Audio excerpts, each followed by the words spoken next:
And see if my message is there and make me disappointed that it isn't.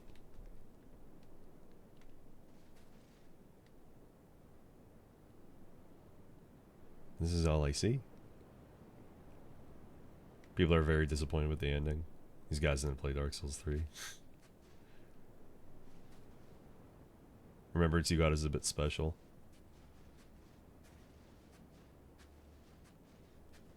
I'm aware it makes, as far as I know, it makes an incantation. It makes the orbital laser, which is biddling.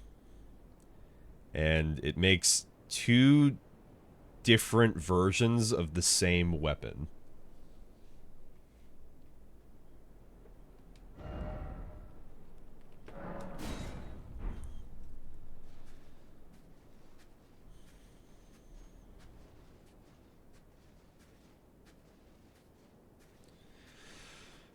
I'm assuming I'm locked out from, like, being able to climb up there.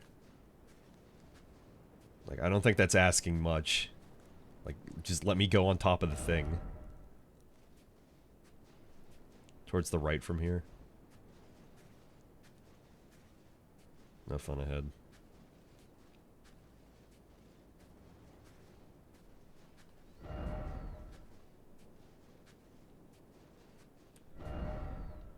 Saint Trina might have dialogue. Yeah, I was gonna make sure. I would be surprised if she didn't.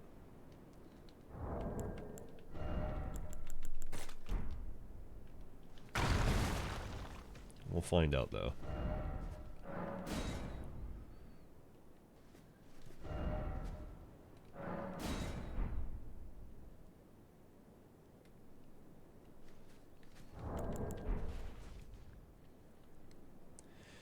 So,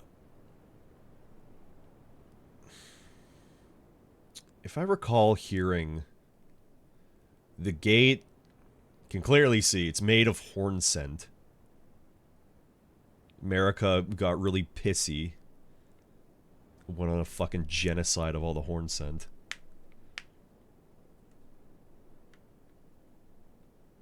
And turned them into a divine gate.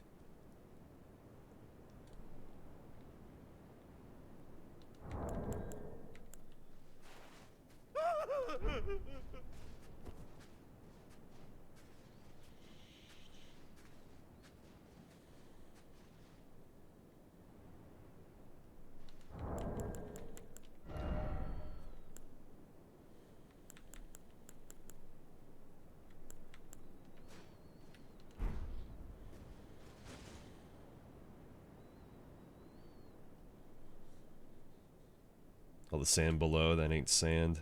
It's ashes. People powder. Ashes.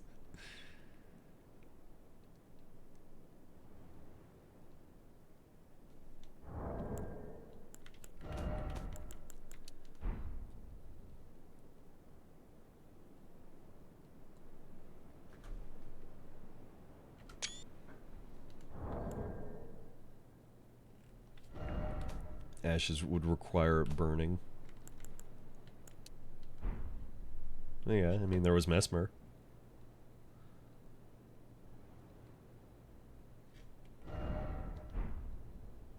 Thought the time of day was changing for a second.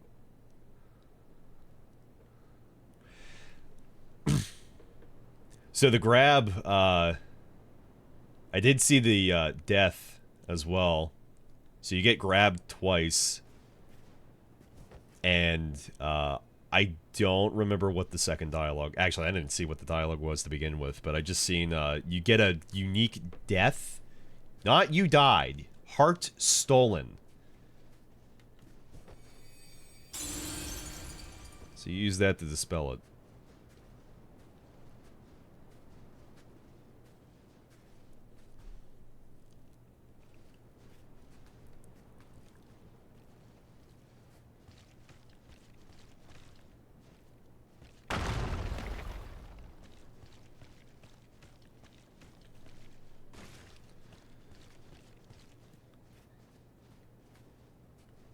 Not really seeing it. Oh, wait.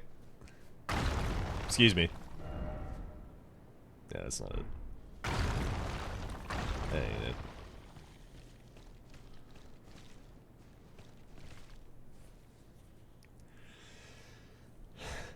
That's all. Hardly even an explanation or good wrap up. You don't get to kill or fight Mikola or anything. They just disappear.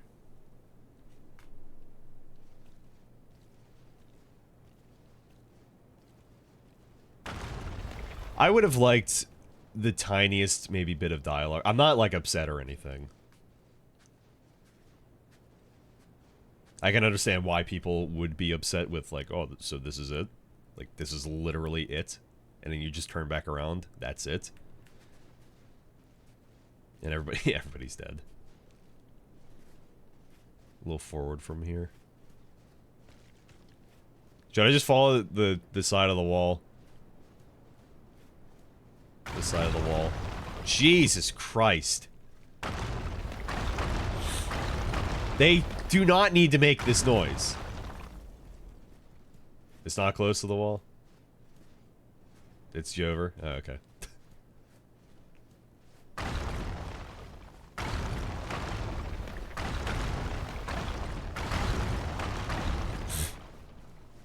This is my reward. This is the actual reward. It's, you know, usual Souls physics.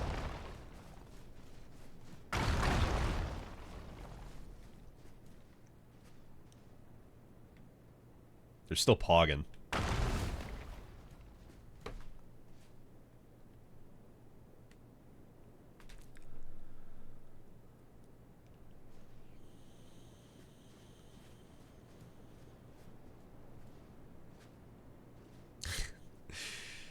That's so dumb. Like, do the Japanese just have no, like, consideration for, like, the wonder of going on really top high thing? So they just say, yeah, we'll just stop short of it. They have their own tower over there in Tokyo. Like, what are we doing? What the fuck are we doing? Let me go up the stairs.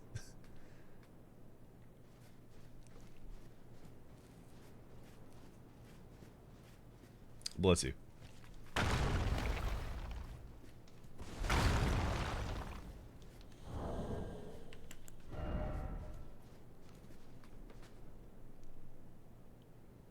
Five poise, let's go.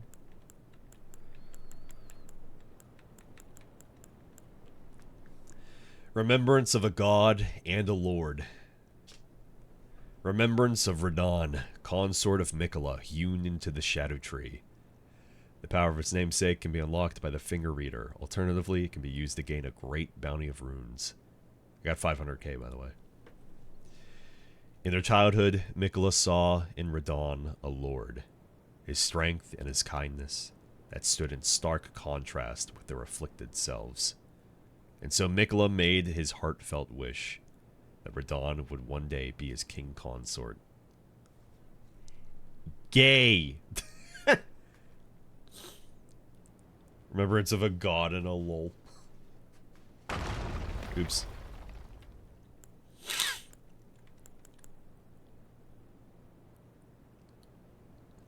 Mikola the whole time is just fist bumping.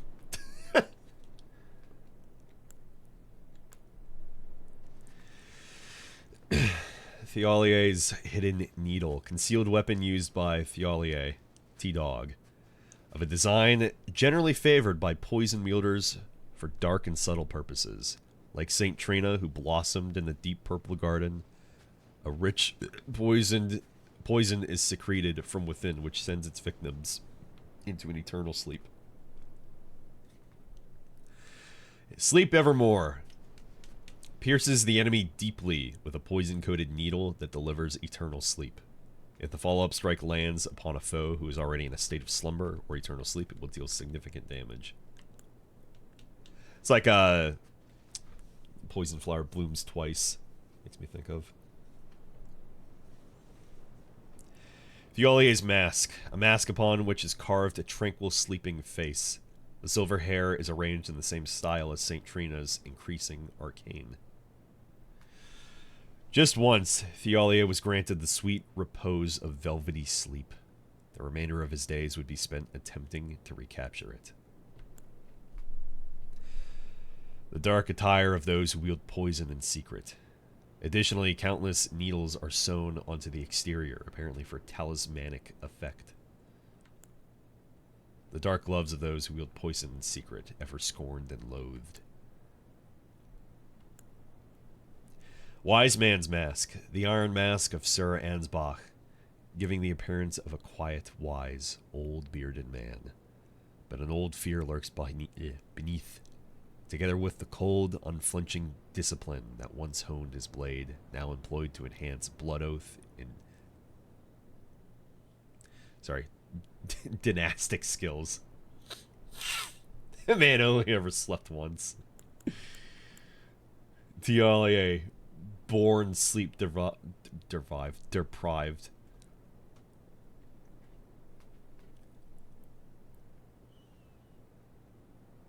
We can finally play the game. Oh, finally. I can summon all my friends. This was just the tutorial, guys. The real game's up ahead. Attire of Sir Ansbach. The embroidered crest of the pureblood knights has now all but faded away. Slightly enhances blood oath in dynastic skills.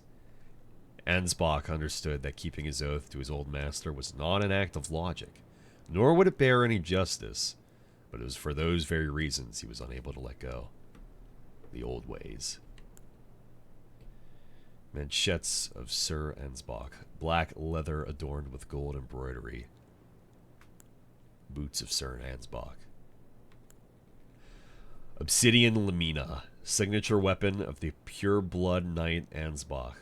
A viciously keen and slender scythe made for combat. The obsidian edge relies not upon trickery to fulfill its violent purpose. Through skill alone, the wielder can rip and rend through foes, sowing blossoms of red upon the battlefield. Dynastic sickle play. A finessed, evasive skill that creates space to maneuver. Inputs dictate direction of the backstep. Follow up with the strong attack to perform an advancing upward slash. Press strong attack again to bring the weapon back down. Furious Blade of Ansbach. Incantation of Ansbach. Pureblood Knight. Produces a blood flame blade from the side of the hand, then lunges at enemies to cleave through them. Charge to increase the number of slashes. Markedly different from the finesse swordplay of the Dynast. This is an aggressive last resort of an incantation that gave rise to Ansbach's fearsome reputation. I like that he's on the actual parchment. Circlet of Light. It's probably good, but also really bad for some reason. The Circlet of Light, which adorned Miquella's head as he returned into divine aspect, has begun to fade into nothingness. Slightly boosts intelligence, faith, and arcane, while also boosting the power of Miquella's light. This circle was to be the very foundation upon which Miquella's age of compassion would be built, should it have ever come to pass. No downsides, wow.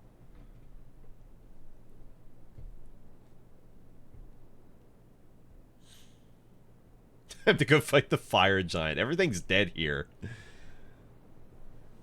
This is a completed save. I'm at the point where I should have gone to New Game Plus already. Soldier of God. Soldier of Godric, it's time. I suppose if you did Stormvale Castle first, then went to Caelid, then go to Raya Lucaria and fight Renala eventually.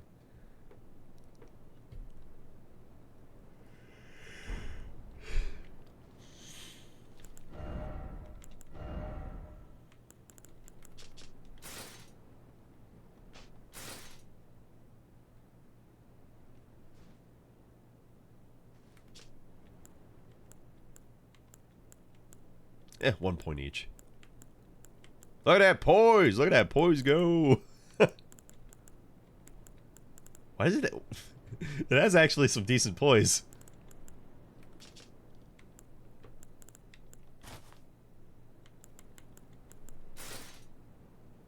I don't mind this crown. Or circlet. keep it? Nah, I think I'll put this one in the box in particular.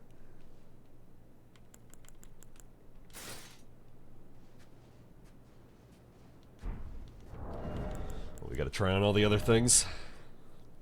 There's an ad break. That's gonna happen. Probably not in 5 minutes, probably in 10 minutes.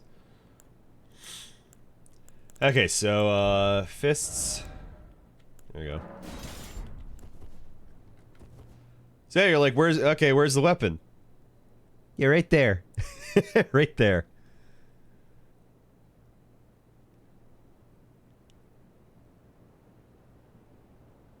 Oh, that's weird, actually. So one of them's on my middle finger, and the other one's on the ring finger.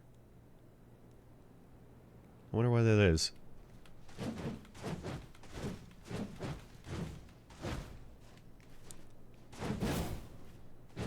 Yeah, the stab is sort of funny. It's so cute. Because it's the left hand. He's literally married to Trina. That's what I was thinking. But I was like, not everybody wears it on their left hand.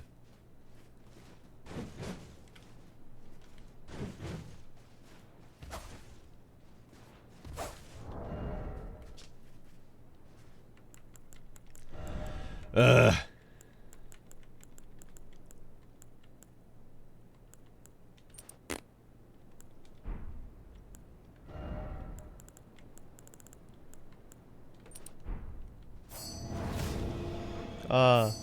Pretty sound effect.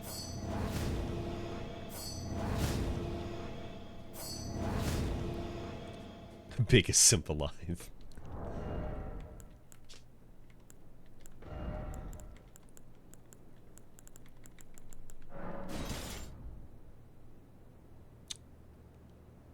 Okay, well, I'm almost there.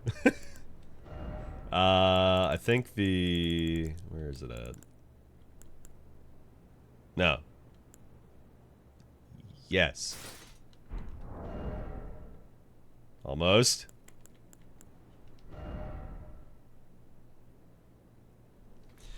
So in PvP, you carry the shotgun crossbow with sleep arrows, one shot, sleep, ash, strong attack. Or is it strong attack into ash? I don't remember. I'm so brain burned out. you haven't been the one that's been streaming for 12 hours. I should be more burned out than you. You little silly. Fucking pinch your cheeks and fucking suplex you into the floor. Stop yapping! Hey, you mean yapping with a G. Do it right. You have the emote for a reason. There you go. The thing, if I commission a yapping emote, or make one myself, or somebody makes one really simply, like, that's only going to be usable here. It's not going to have, like, any utility outside of this stream. Which, I mean, isn't the, biggest deal in the world. It's just... I like utility. I like utility emotes. Sorry, what the fuck was I looking for? Who the fuck are you?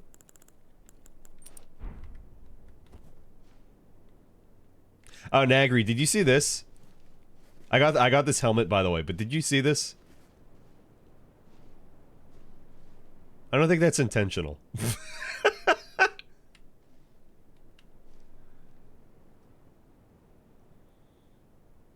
That looks fine.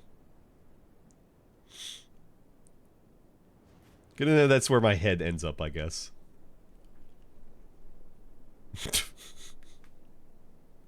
You think Yoda has any utility anywhere, even here? No.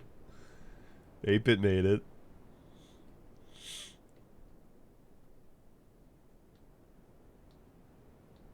The more I think about Yoda Strom, the more probably better, and also 8-bit can actually use it. If I just make it like a 7TV or better Twitch TV emote, and that way that saves me a slot. People can still use it. I saw the blindfolds clip through the helmet. It's so ridiculous.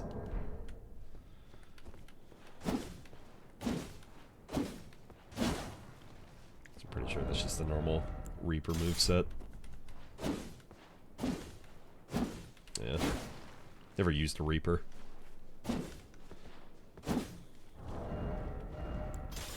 In this. Ah, yeah, it's got the, what is that, the Grave Scythe R2.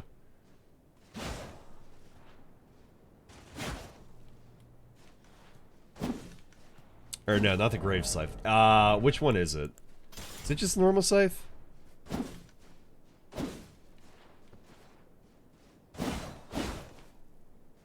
Yeah, it's normal Scythe. You literally used the Reaper half your first playthrough, my guy. Yeah, that's right. I forget that so often that I use the Halo Scythe on my first playthrough. I forget that so often, it's not even funny.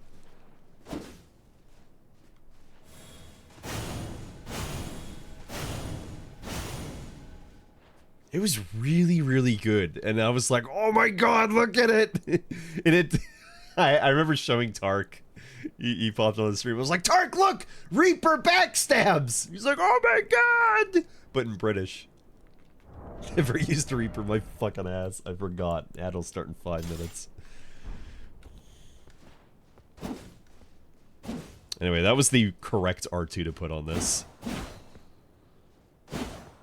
Bloodborne looking ass.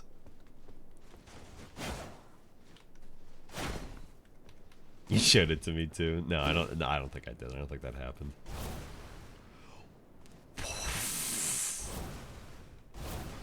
Oh god, now Armand's gonna be fucking all over this. He wanted to get this. He wanted to use this and get this. I don't think... I think just because it was a new Reaper. I don't know if he had seen the fucking Ash to it, but oh my god. He is all about the fucking Bloody Halise and the L2s with that. He spams that so much. It's not funny at all. I'm laughing. I'm not laughing. Oh my god, he's gonna be fucking all over this. He's been using this all the time. And it does work to actually avoid attacks. It's just, my god, he uses it so often. You should kill him? I will. Glad he's actually fucking playing the DLC now. So he can finish it and we can PvP and shit again. Wow. Can you chain that into a regular backstep?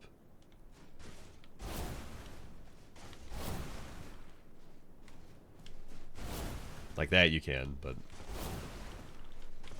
That's me mashing.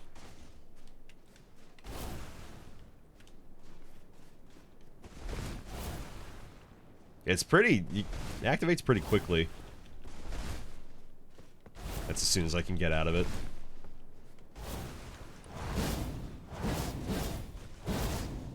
Let me see how many inputs that is. L2. R2.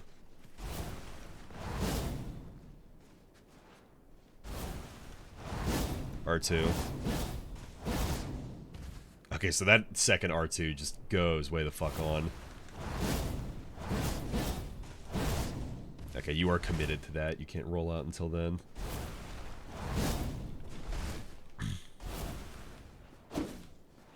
So it's just the R2.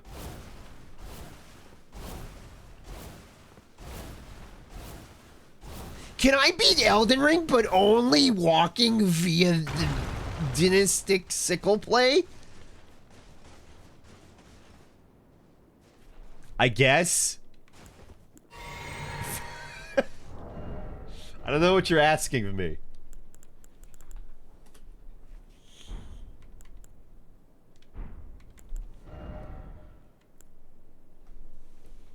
Okay, so only need to put on the stuff and then 27 arcane. God damn it. I don't think I'm gonna be able to reach that at all. Go, St. Tree, hurry up! Fuck you!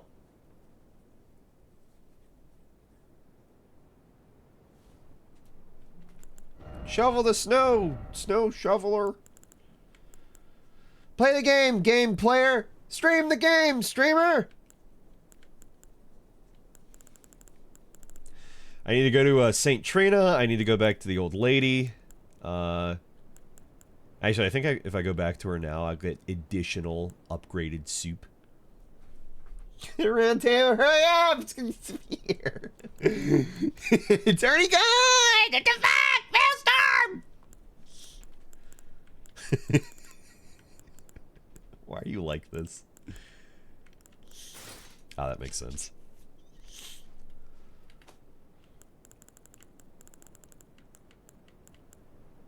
The Ansbach cosplay. It's in full swing.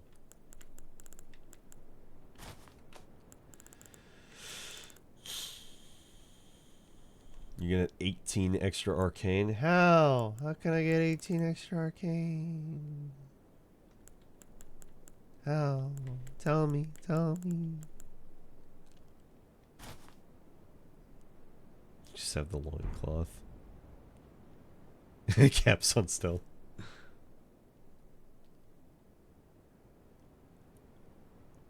Silver Mask is 8.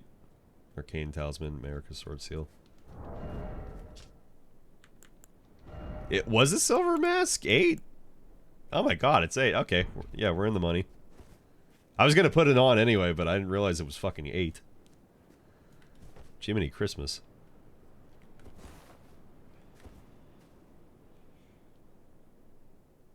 Whatever fine motherfucker. I'm gonna steal all of his clothes.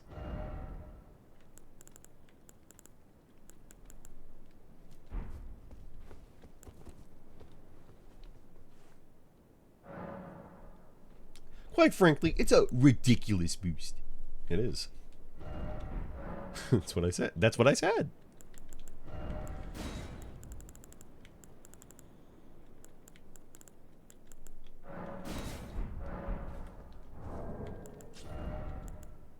Okay, just one slot.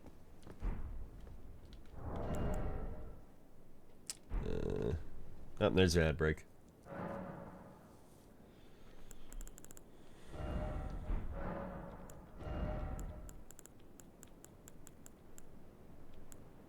Let's see. There you are. Yeah, I know you can adjust both of these. I remember somebody saying that, like, oh, fucking stupid how, like, one of the best looking armor sets is locked behind the end of the game, the end of the DLC. I think somebody said that on Fextra, and then they got downvoted to fucking oblivion. Like, shut up.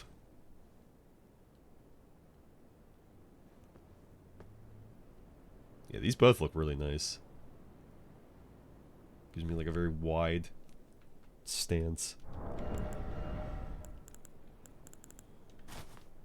Yeah, that's the one.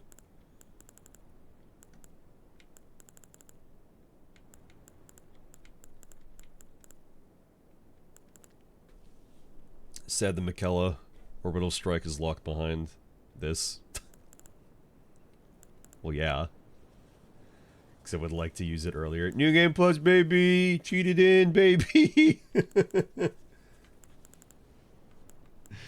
Pick your poison, baby!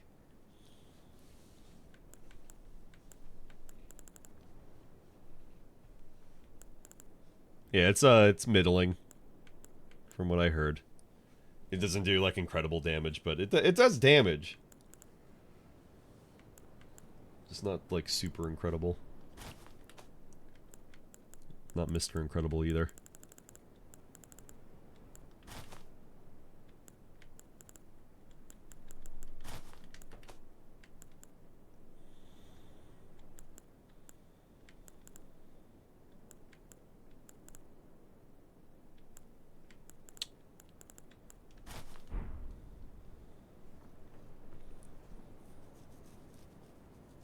It's no Bloom or Rain of Fire, but it's alright, yeah.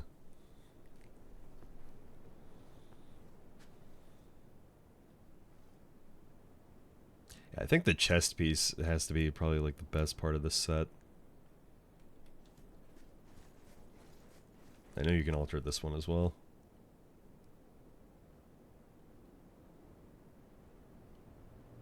Looks almost very like woodsy. All the needles.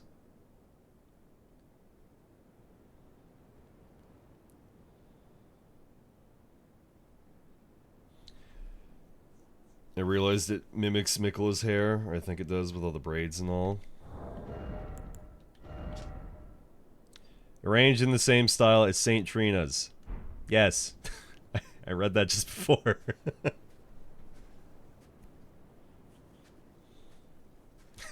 Don't bend forward. Up.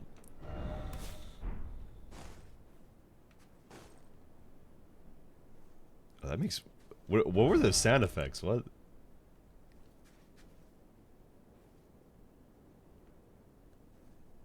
was weird.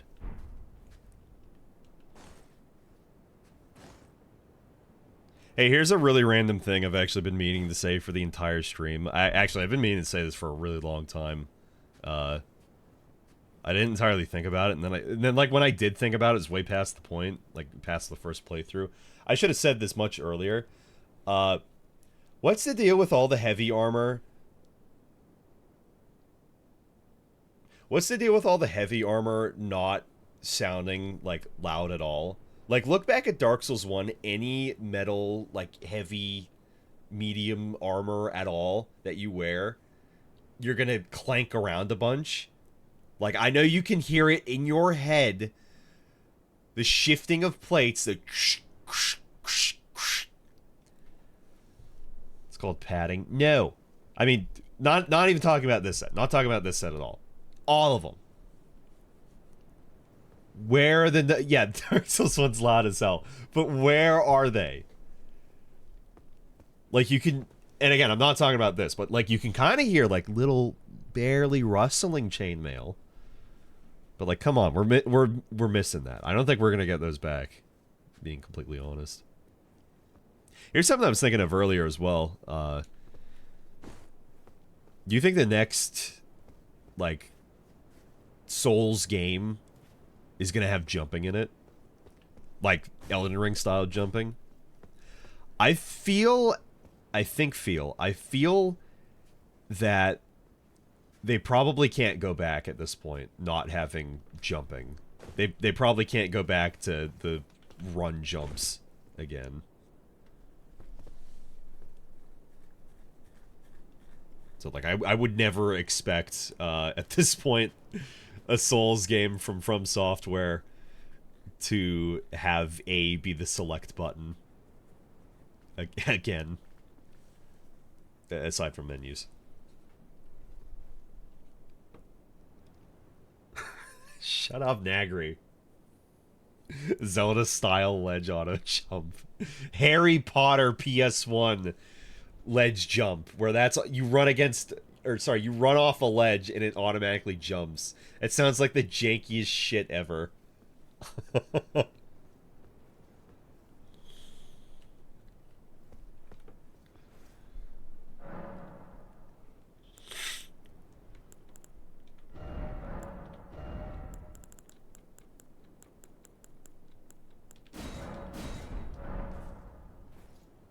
Like the chess piece even is again very nice.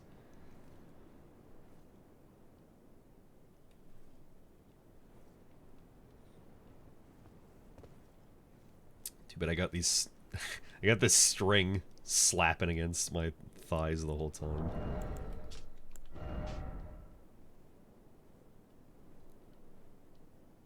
Just kind of looking at the pants.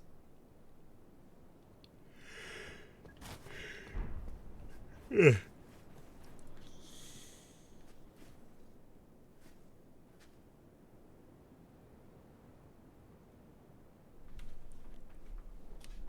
Three fingers cockburn. Ah! How could they have touched me there?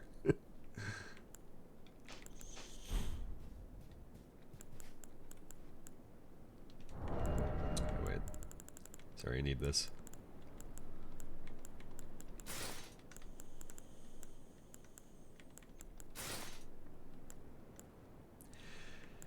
I already saw a decent amount of people in invasions, like hosts or, you know, summons, already wearing the Radon consort armor. How many people do you think are gonna wear that?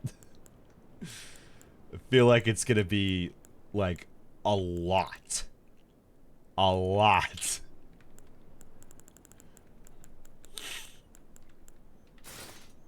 I will say, despite all the loudness for the past, like, 7 hours, I have sincerely appreciated the complete quiet. No background music at all. I can turn that off, of course, but it's nice that it's just not there. We needed more no music. Because it's very nice. Back in Dark Souls 1, it was definitely the best, definitively. Because you're in these really, like, drop-a-pin quiet areas, and all you hear is your breathing.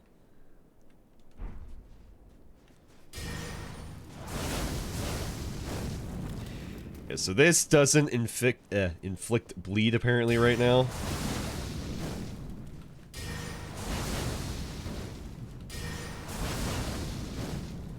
The best way to utilize this is to fully charge it. Yeah, fuck that guy. To get the most amount of, most out of the damage.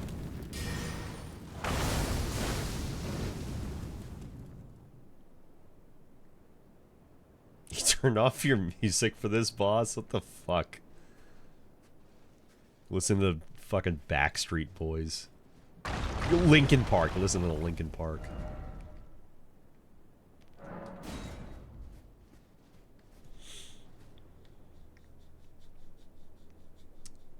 I think you'll like it as bright red and gold.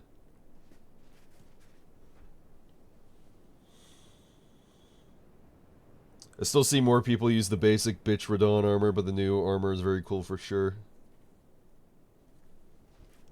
I don't doubt that, you know, I'm probably gonna like it, yeah. I was on a call with Cookie. I started getting tired of hearing the same beats over and over. I wanted Cookie to just put literally anything else on the background.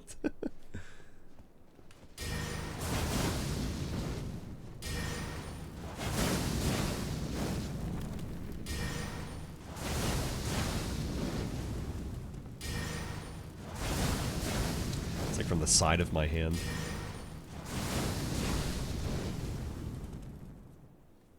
And he went on a food break and I beat him during that. Good, I don't have to hear him in the background fucking, you know, that's what he sounds like. Literally haven't even talked to him in years.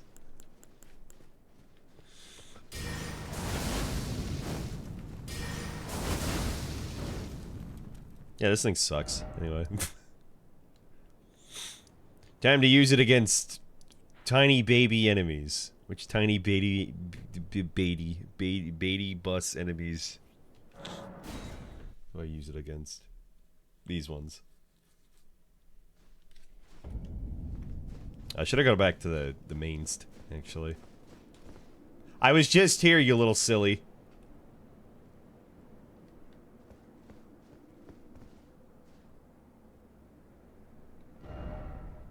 We'll get all the other items first.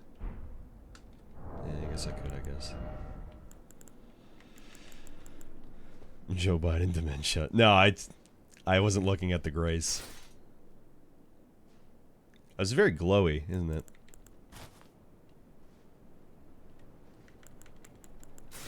Yes, it is.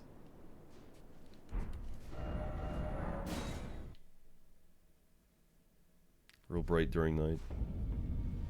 Oh yeah, look at that.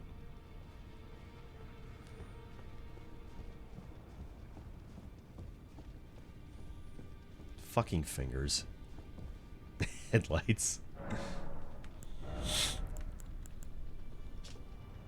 Young Lion's helm. The golden helm worn by Radon in his younger years. Proudly displaying his heroic hair, it is fitting attire for a lion. When Melania, blade of Mikola, let the wrought flower blossom in Aeonia, Radon heard a murmur in his ear. Mikola awaits thee, O promised consort.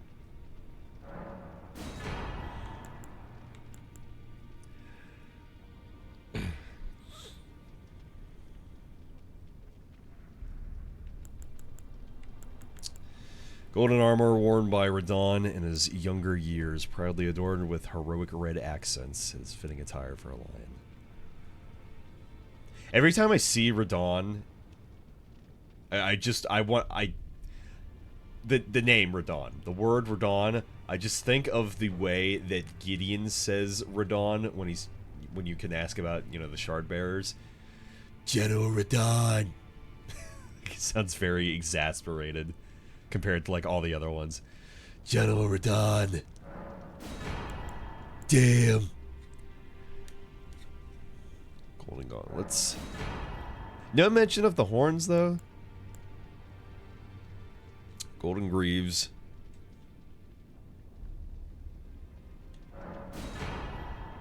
They kind of remind me, the red and the, like, the top part there, they kind of remind me of, Gaius's legs, just a little.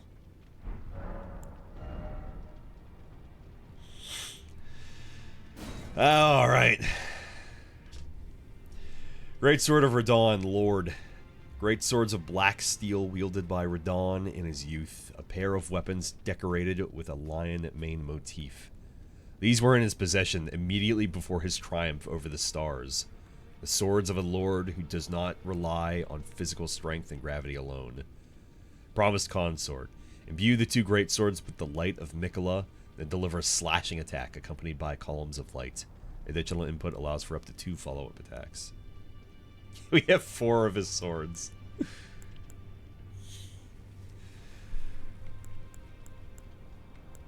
Nothing different at all. Light speed slash. Assume a luminous form and leap forward to deliver a downward slash at the speed of light. This attack will be followed up by an additional light attack. Charge to increase power of the skill and number of follow-up attacks.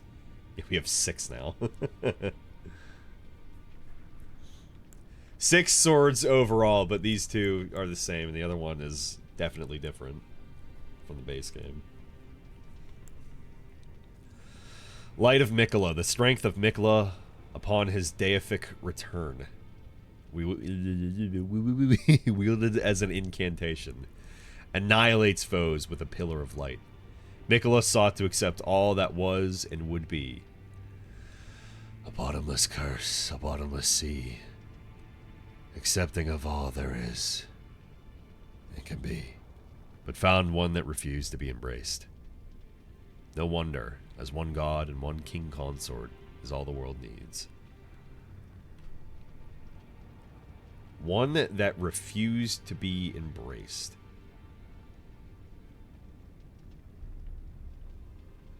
Me? Are you talking about me? What are they talking about? It's you? It's talking about you? Oh my god, it's me!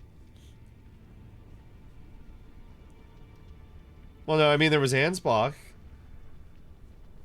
And I guess technically Tiolier. I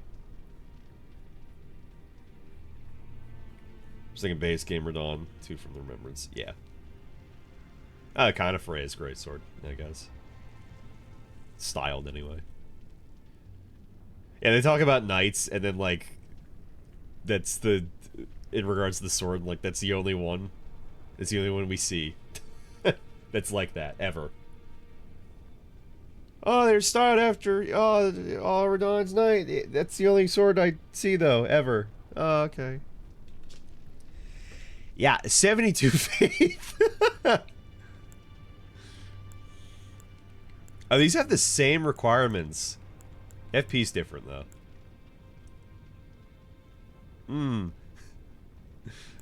I actually, I can use all of these. It's just, I can use this plainly.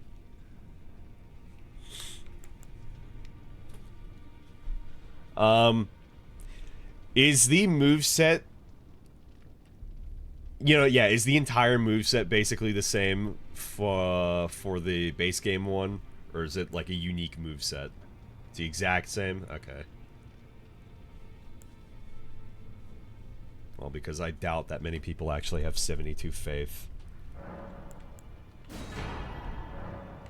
That's probably what I was anticipating I was going to pick anyway. Hey guys, I won. I'm the greatest hero ever. I have no idea what you're talking about. Nobody knows what you're talking about. I was the best. I did it. I'm the greatest. Who are you? But I got my little gay crown. Oh my god, shut up. Didn't forget.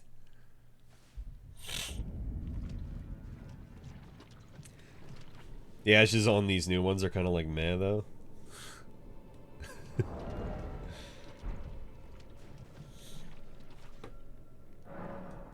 I've seen them used. I could not differentiate which one is which, and I don't even remember exactly how they look. I've seen them briefly. They looked like they were annoying, like waves of piss.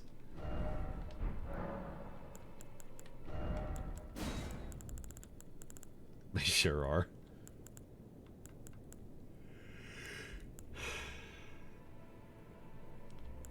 Ah.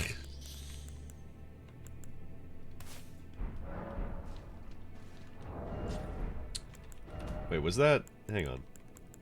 Also, I gotta put all that on. Fucking.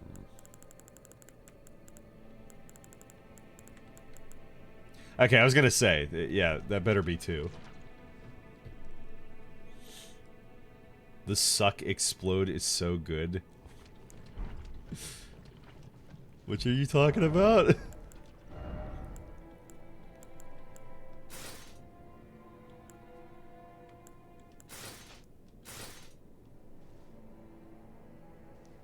Yay, even stiffer.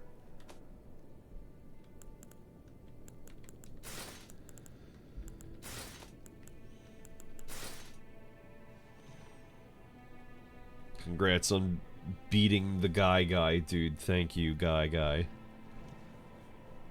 Ah, that's a nice cape.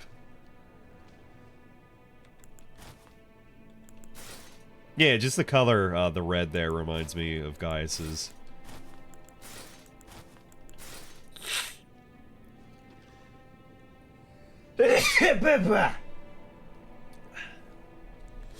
Bless me. Somebody please bless me.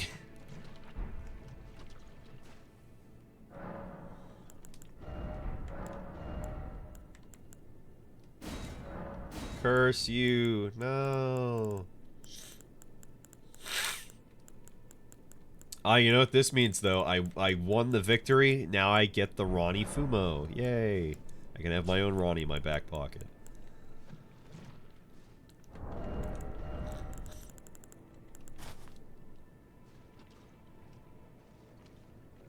It's so thick. It's way thicker than I thought it would be.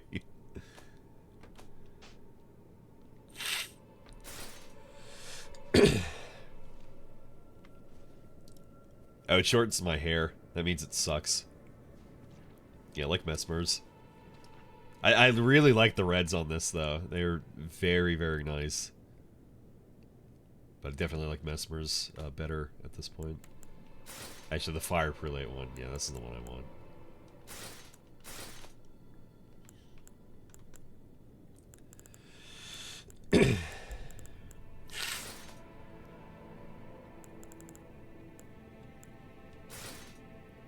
There we go, perfect.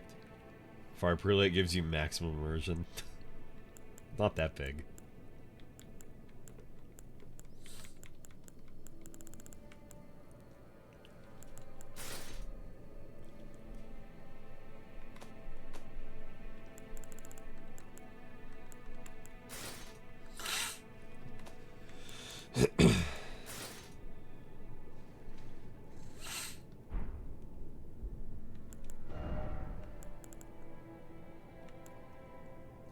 If your mom was an Elden Ring character, she can only wear the Fire Prelate armor. Oh shit! Oh shit! My mom is hopelessly skinny.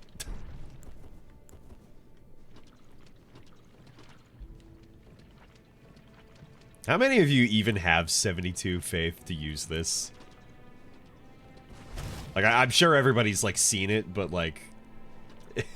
has any of your characters actually been able to use it? I do now.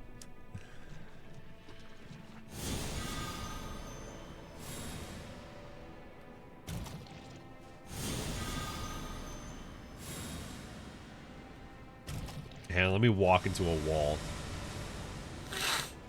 Range is stupid. Well, I mean, it's not locked on. I thought I'd be able to aim it a little bit better. Oh. No.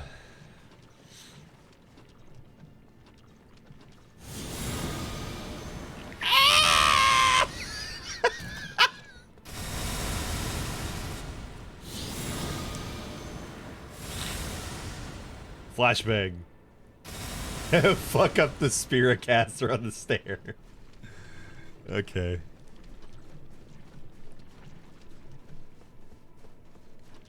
$80 is the meta for your mana tribute.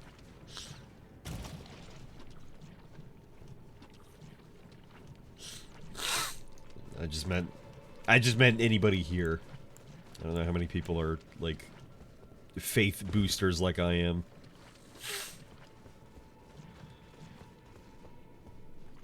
Oh. She's dead. Okay, the bloodstains are stacking. What the fuck is going on? The bloodstains are literally stacking up. There's so many.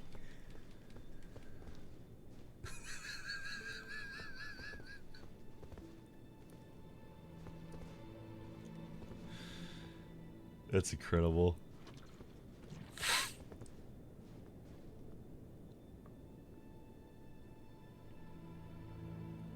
They deliberately moved them. They have somebody just constantly moving them.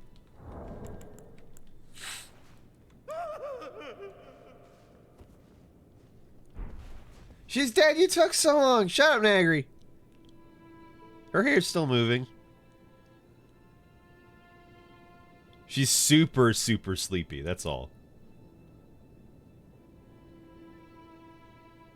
Still a really great design. Chat, buy me a weave. A purple weave that looks like this. And I'll wear it for exactly one stream. St. Trina's Blossom. Oh, fuck. I remember seeing this, and then everybody was like, oh, every female character is gonna fucking wear this. Because it's just a pretty little flower. -8 piercing? Oh, why? Why?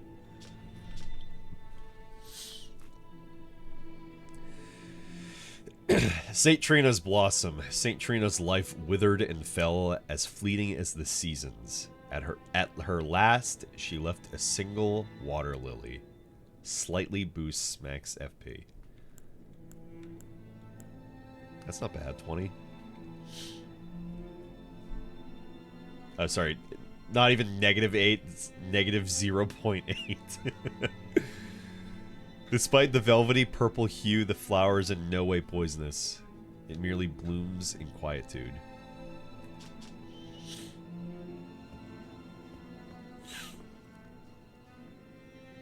This one also glows.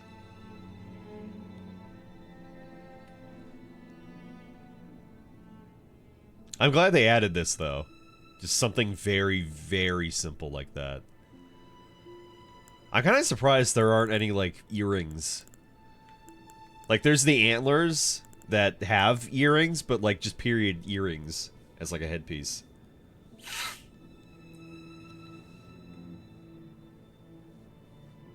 Yeah, that would make sense if it was related to sleep. Like, it boosts, like, sleep, or strengthens sleep in the area of your mom. I don't know.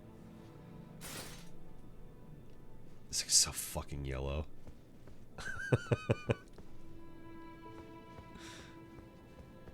A million focus. Or that, yeah.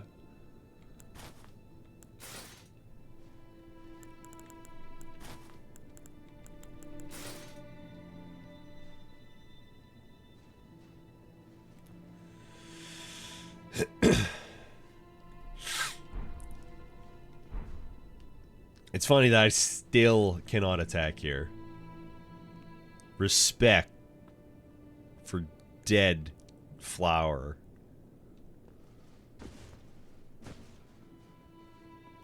It makes sleep builds completely worthless in PvP, and there already aren't many. Ah, thank God bleed builds are so back, though. So many bleed related things.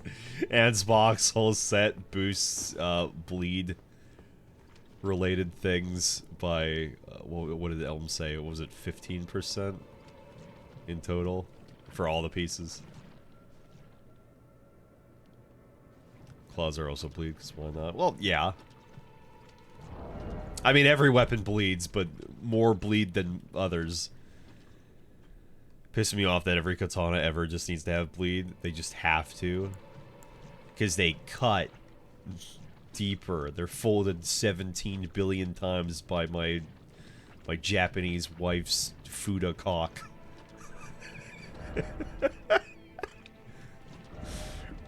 Write that down.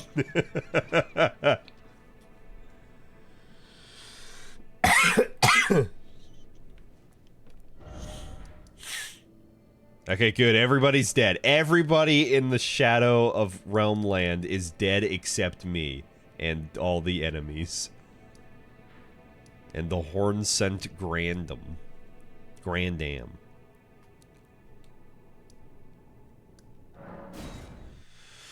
Go get the Karian Sorcery Sword. Go kill the Tongue Man. Yeah, I did those. I've had this since near the start of the stream.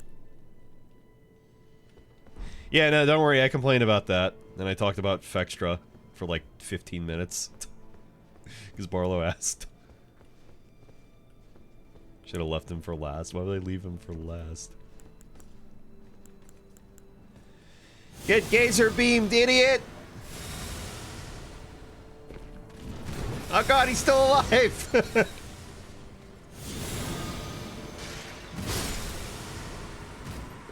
I don't know how I didn't get hit by any of that. I think I'm... Okay, so... How easily do I get knocked out of anything? It has hyper armor. It does exist. Did you go and heal all the rot guys? Oh, the brood? Yeah, I didn't even know that you could do that, actually. I was not aware. Too late, because Moore's dead. Heaven's great and gallant sculpted keeper, I know it in my bones. Thy deed is done. A worthy deed, no doubt, to bring our foes what surely was deserved recompense. Oh, oh, heaven hath borne witness to our plight. Thy gleaming wrath and Or put a laser her to death. No. It might seem to thee, I have prepared a dish in celebration. Yeah. Please me much if thou might. The one-time dish. Partake, partake, until thou art sated. Gourmet scorpion stew. One per playthrough, I think. O sculpted keeper, I offer my thanks. You're welcome. Danced with passing wrath and beauty, such that rightfully avenged we would be. I have never known such joy as this. Sculpted keeper, O great and gallant sculpted keeper, wert thou by this old maid unduly pushed into facing such labors as thou didst? No. Has our grave resentment fettered thee? No. With such bounteous fury didst thou dance? No. I cannot presume thou didst not suffer. Please, I ask thee, allow thyself some rest. None of the tower would dare interfere, and if one should, I'll see to them myself. Apologies, O noble visitor, but wouldst thou permit me a little rest? Mine eyes are oft apt to glaze over.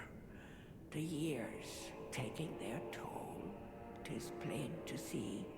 Even telling dream from reality is a task increasingly beyond me. Same. Apologies, O noble visitor, but wouldst thou permit me a little rest? All is what.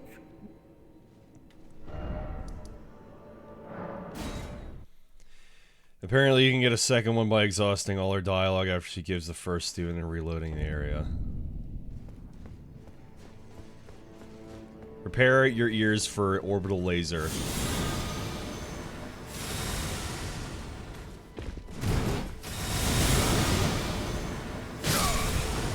That has some hyper armor. It has some hyper armor. Oh.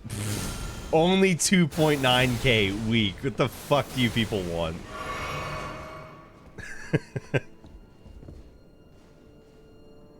Take note of that. Your catch flame does that much. We all know catch flame cannot... Catch flame is the #2 best incantation ever. So... Ah, there we go.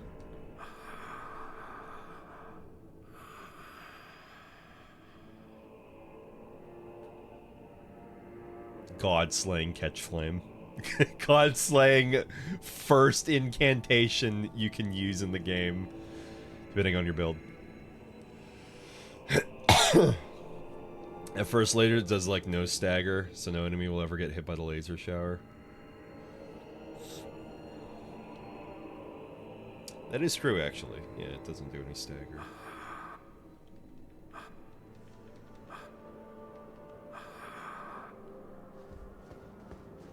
Except Melania, when she does her bloom, you fuck her up.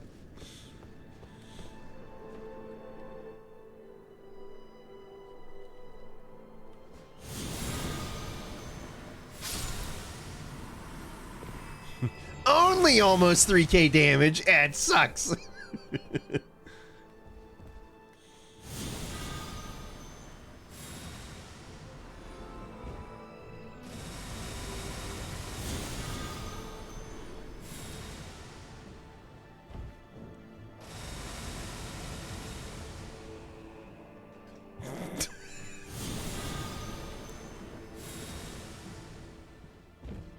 Oh no, felled by a single walking enemy. Damn.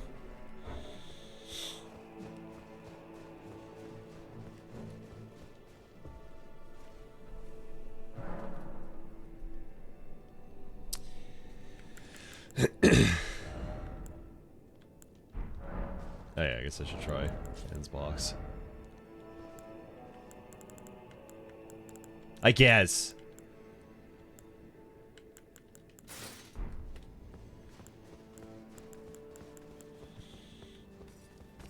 Hi.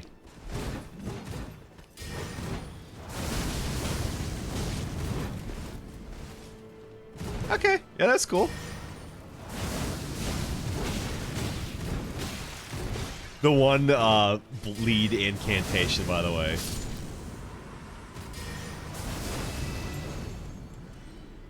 He had glowing eyes. No, I missed out on the runes. Damn.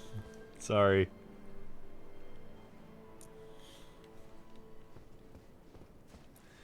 If the enemy is small enough to get knocked back... What, like a fucking squirrel? You go flying so far away, the lasers will be over by the time they get back there. The one bleed that you get at the very end. Yeah. Hey, bleed incantations are like... Oh man, they're living the best. They are rocking out compared to black flame incantations. Zero! Zero black flame incantations. They're living the high life. They at least got one.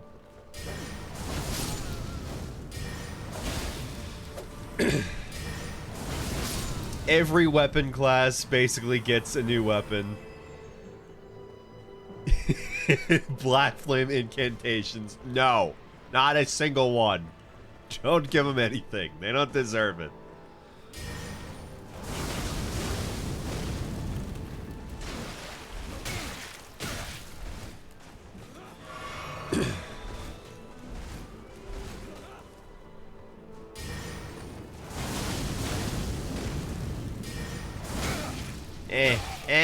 Getting beat up. Help. I just felt a god. Help. And a lord. At the same time.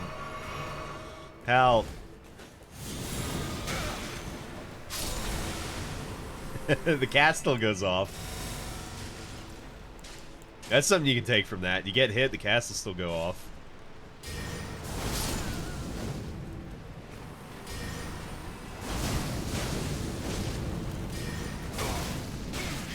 I kind of wish even, like, part of this got off, though. Like, obviously, the trail fall, or the bleed follows your hand, and then the trail, the fire, follows that, but would have been nice. Wrong seal.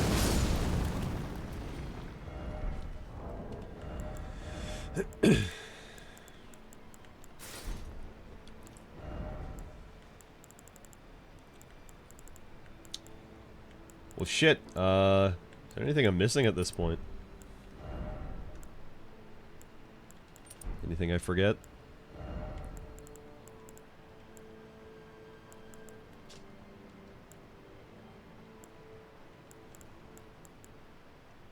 That could have been helpful.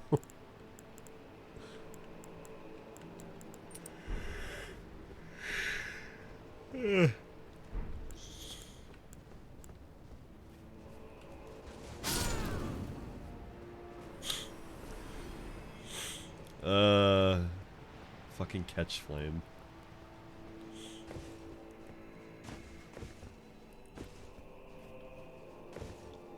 I was talking with Michael briefly about it, and he was saying, because I think I was just mentioning that, you know, I was doing incantations only. He's like, it's kind of funny how, like, Elden Ring, like, turns you into a complete, like, just incantations only, like, caster. I've been thinking on that. It's like, yeah, because it's actually, like, not so much as viable, it's more viable, of course, but, like, it's really easy to be able to use pure incantations or pure sorceries, because they give you the actual option. This game insane.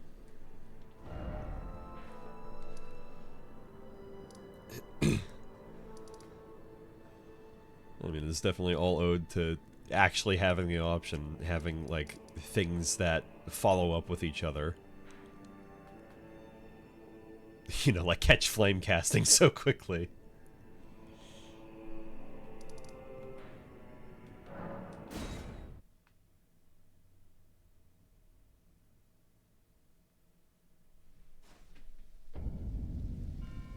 It's raining, Nagri. It's not all nice and bright, it's actually raining.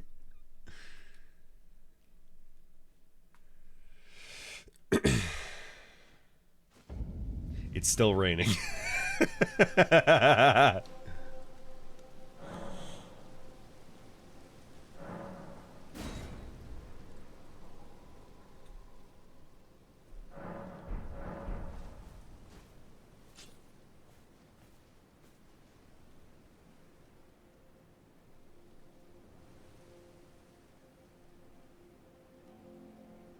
Oh my god. Oh my god.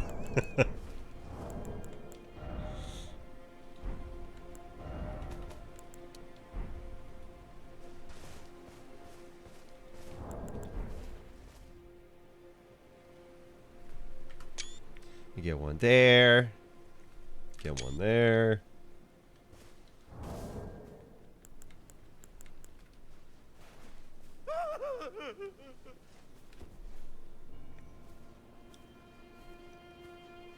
Or like the music for the gravesite playing.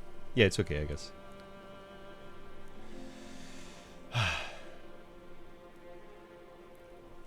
Alright, let's, He hates it.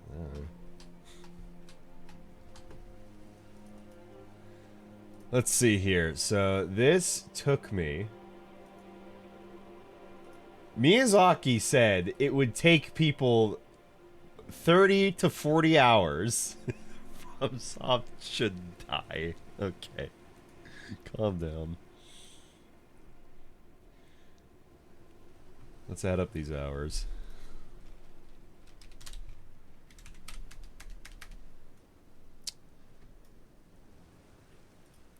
Let's see. 14 23. 9:51. 14 exactly. 13, 19.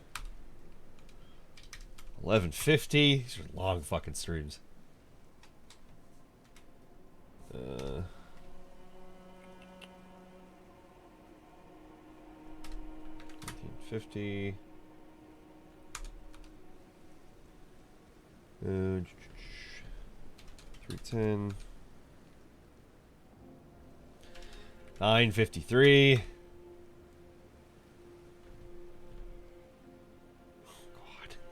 Oh god. 10:27. I'll just cap that at 12.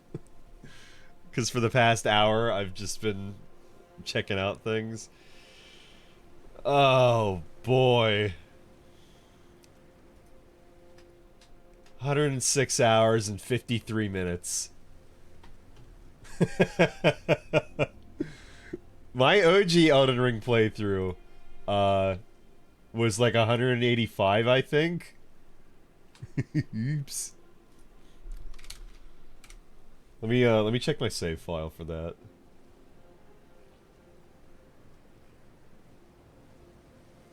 $107 that is a Maelstrom guaranteed playthrough right there. It's a Maelstrom length playthrough. A fucking DLC took me 107 hours to beat.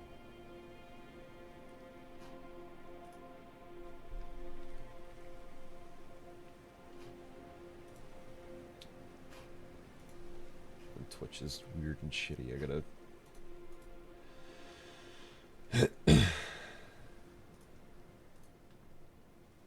move ahead to the next VOD via just playing it to the end. It's stupid.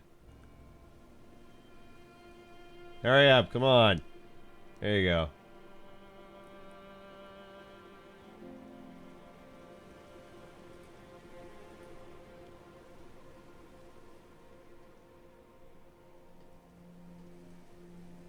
Let me see the hours. Come on. Hurry up. 183 hours. The size of the limb grape, by the way. Fucking hell. Make a note of that.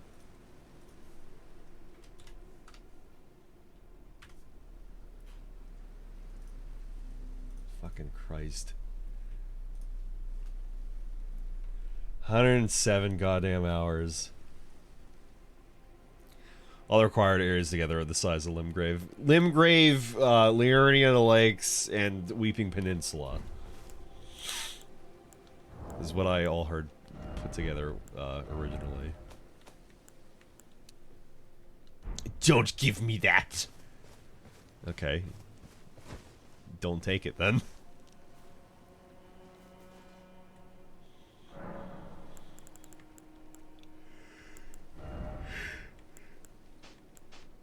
Ugh.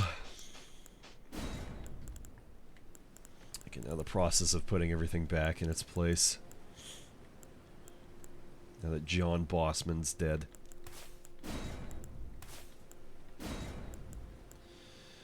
Where are you at? Actually remembered everything for once.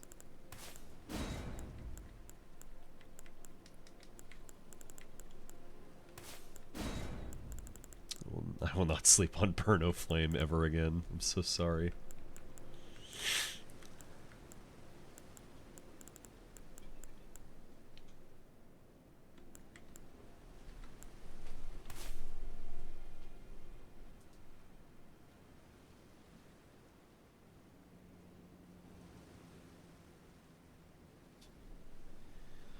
Am I doing anything Thursday? No, I don't think so. Mom was just asking if I could watch our dogs. They go to an amusement park They're over here, yeah. Time to go do the DLC with the next character right now. Which one? Ah, yeah. Nagri, look. The shadow cleared up. Send me a picture, I can look at her dogs. Ah, it's the shadow of the Erdtree. Actually, this is the fog of the Erdtree. I was trying to take a picture for Peeve up on that tower, and the weather is so just, it changes so much more than you really realize. Oh my god. It was so foggy, it was so rainy. Stop vaping, we get it. It was rainy, it was foggy.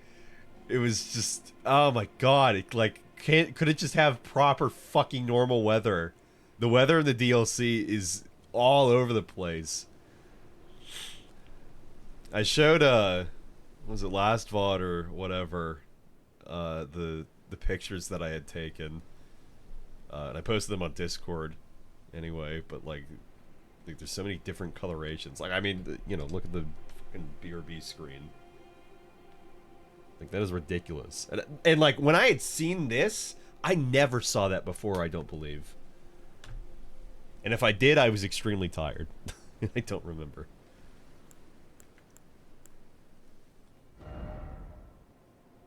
I'm gonna go leave now. No, you stay. What do you have to do? You stay.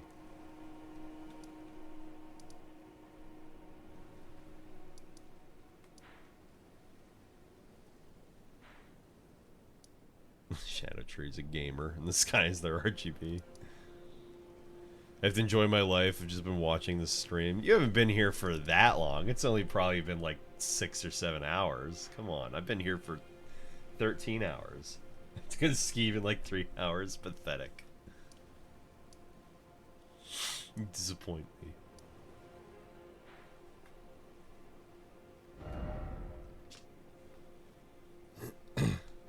I know where you can go.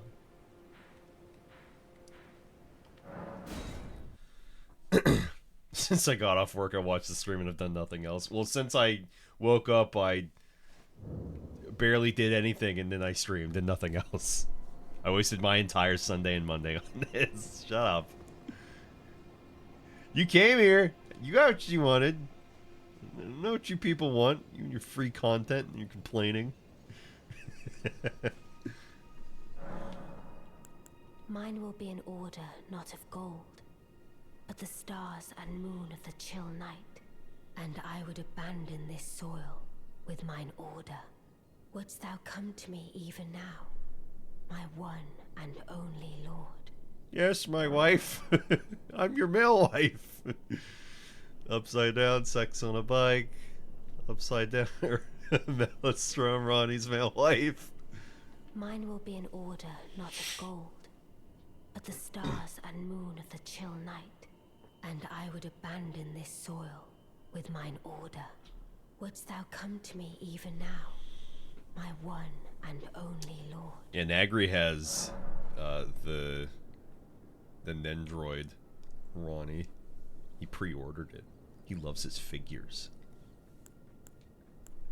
And I'm gonna get the Ronnie Fumo for my birthday very soon. Late birthday gift.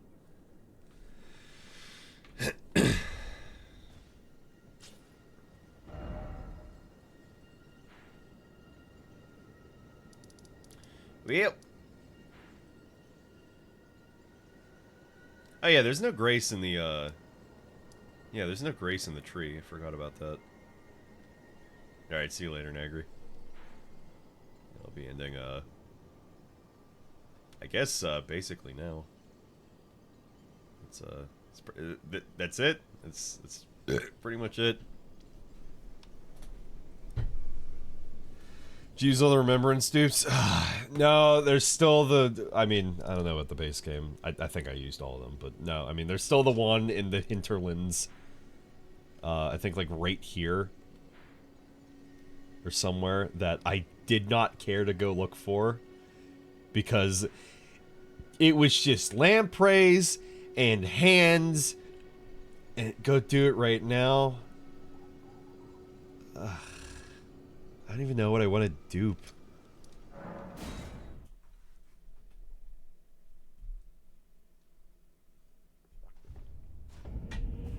We're done, obviously. I guess.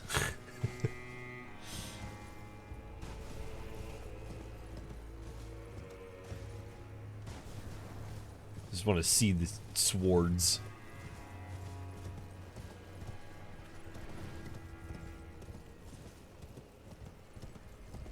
Oh wait, there was still that torrent launch pad in the Rao ruins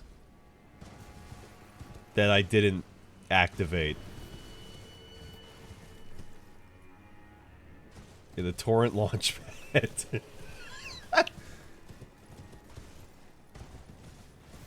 Wow, it looks fucking awful right here in particular. No, I hadn't, because like I saw it, and I was like, oh, I need to go find some stones to hit or something. And I did not find the stones.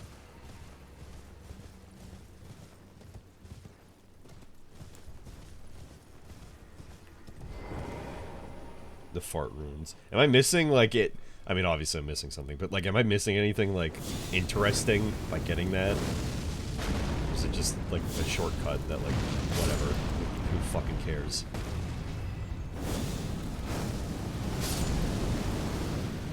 Who is that hitting? Who the fuck is that hitting? God, you're a hand, but you have no fucking brain. Stop that.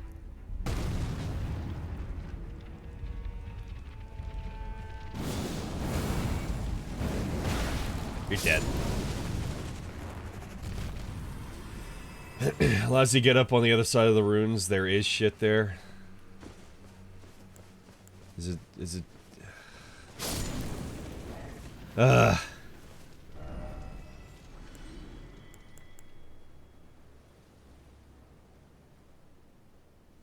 You get the spear. You can get Mesmer's spear, though.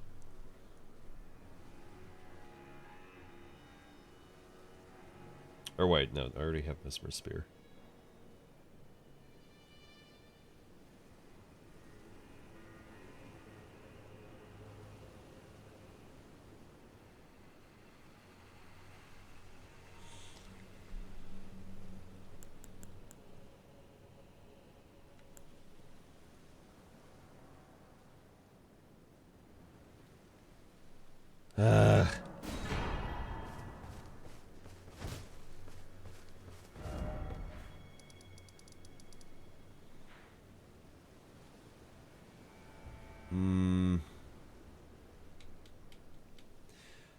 That go across here. That was where the furnace golem was.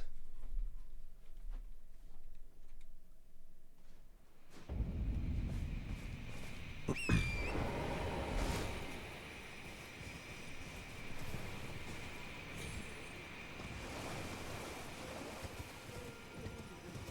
have to use the elevator in the Rot Palace.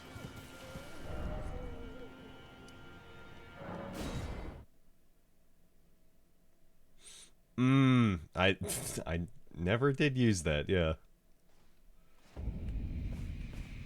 Never did use that. Okay, okay, little more. Little tiny more.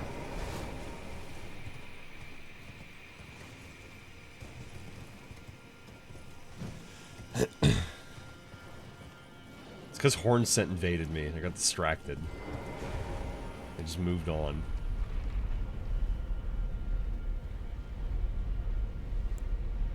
Hi, your Lord and Savior here.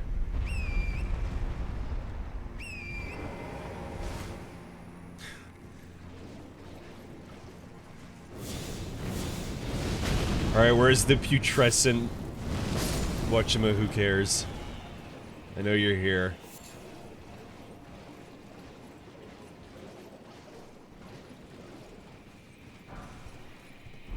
We came here for the dappled meat.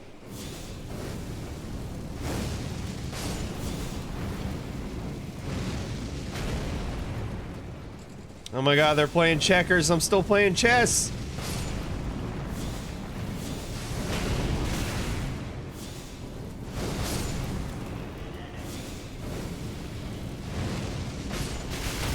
Ow.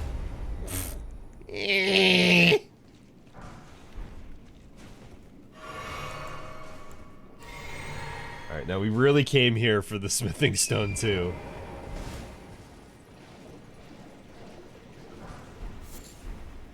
We came for the fly mold. Ah.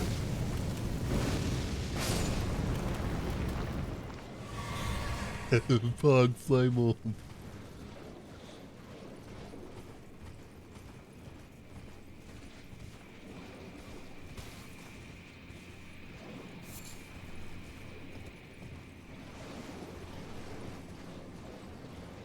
Oh god, yeah, that's another open area over there.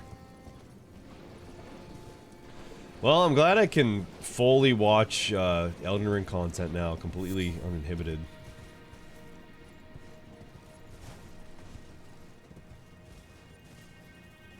Oh.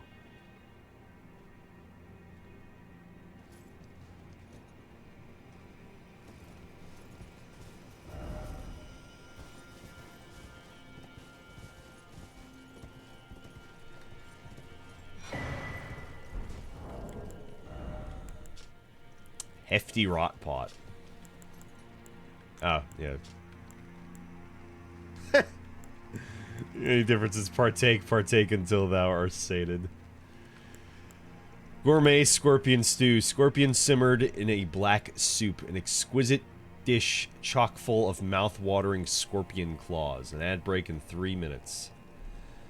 Boosts physical damage negation temporarily and gradually restores a great amount of HP. The thoughts and feelings of the cook melt and blend into the stew, but those who can distinguish the taste of love are few and far between. I think this at least looks better than the last one she gave me.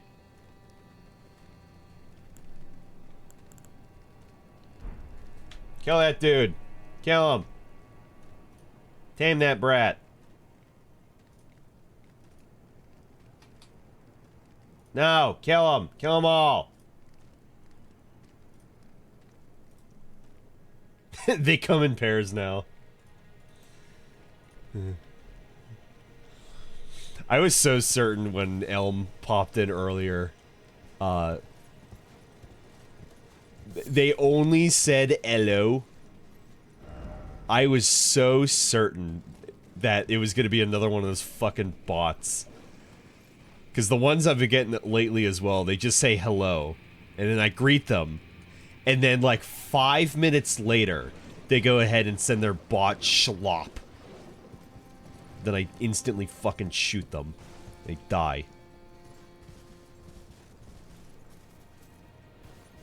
Okay, this looks like a dead end over here, so I would say I'll go this way first.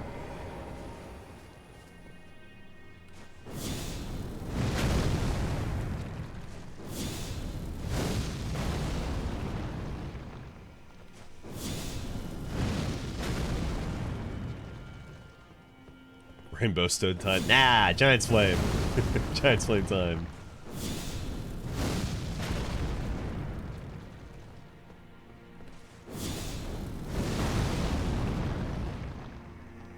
Flame Surge. I mean, Burno Flame. Get it right.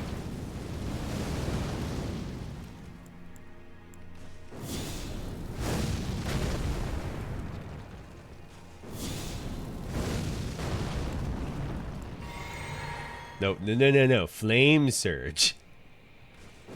I don't think so.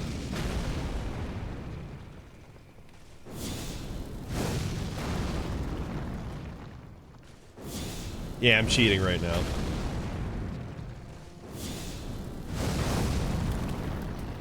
Bandits fan. Also, you said good luck with the bridge. It was completely straightforward. Also, who the fuck would know to cross this normally? That's not even fair. Oh my god. Oh my god. Oh my fucking god.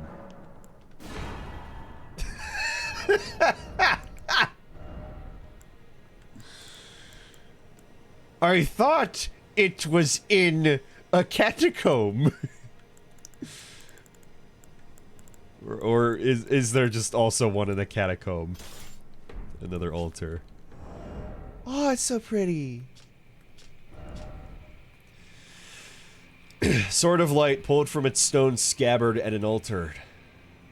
From the quick of the root, unswerving rays of light intersect and reflect to give the silver blade form.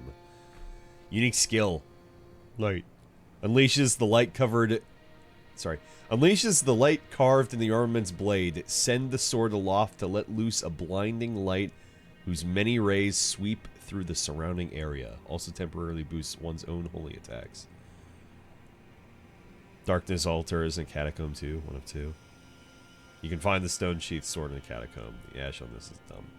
Like, good dumb. Is it... It's the exact same one as the other? Oh yeah, you know, I would say that's probably even better than Darkness. Because it's like... It shoots out versus Darkness, like, pops out a cloud.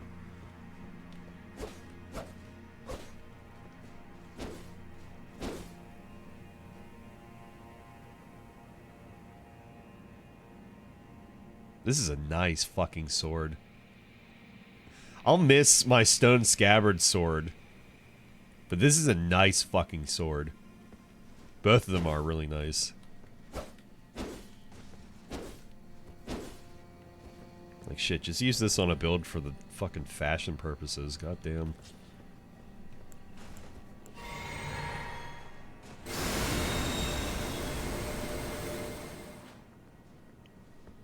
I gotta get my, flasks back in order. I'm assuming this is it, for right here, at least.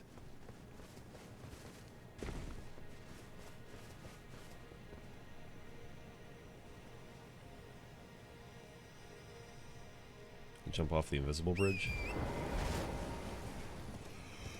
There was the other way back there. As well. I didn't touch it.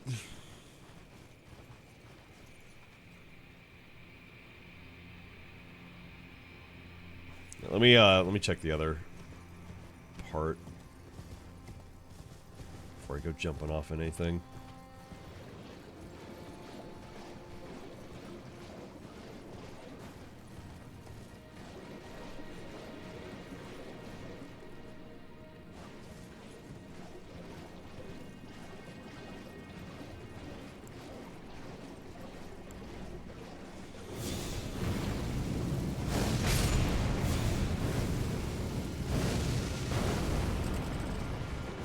Don't care.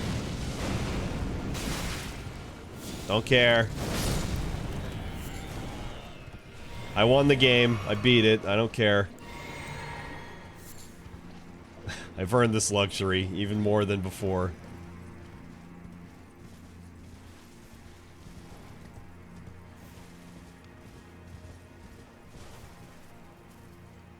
Oh, this just leads back out to here. Buy the fly mold. Yeah, I'll do that off stream. I'll make sure I remember.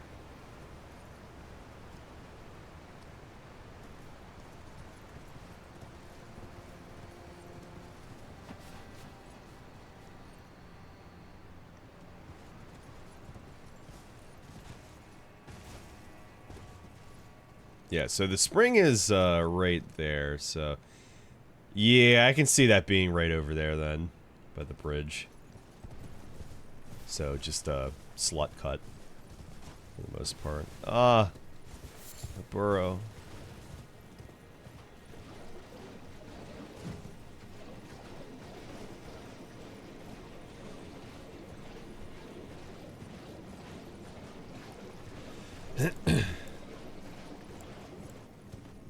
So, for the sorcery playthrough, I can't imagine doing that anytime soon. As much as I kind of would like to, I've already streamed, as I counted before, 107 hours of this DLC. That extends quite far, actually. Again, my first playthrough was 185 hours, which is still fucking unbelievable. I almost got the same amount of value I did as my original playthrough.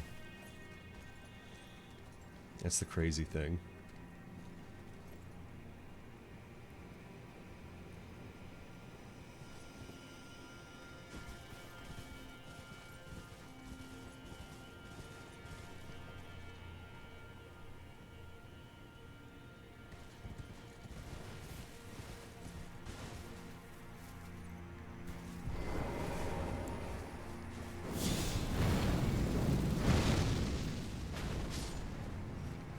Easy, got him.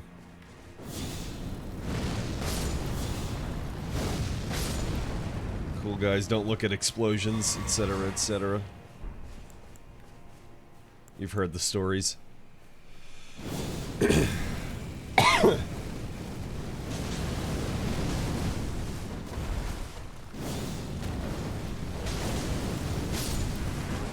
Die, dog. Die to death.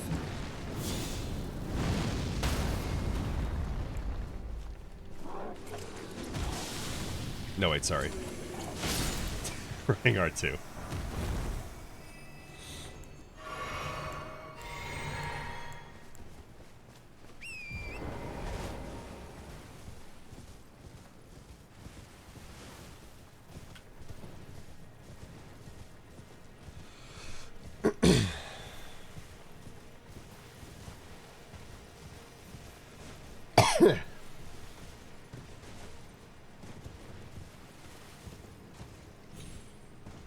I mean, I'm assuming that it's, like, farther up or something that it takes me. But, like,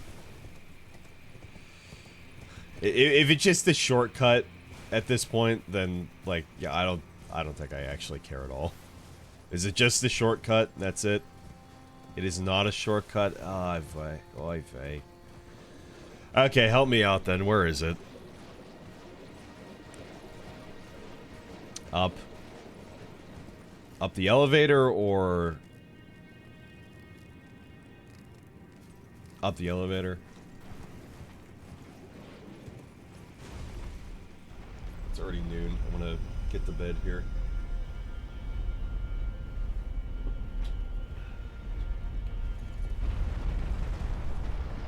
Up the stairs? Which way?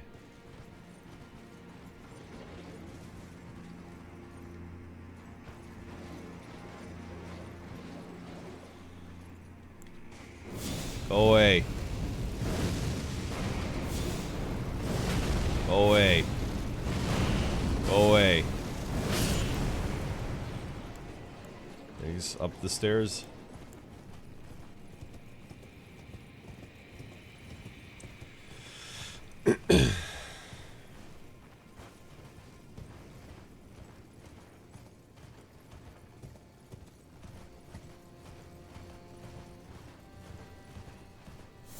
Checking if there's any other way here that I might have missed.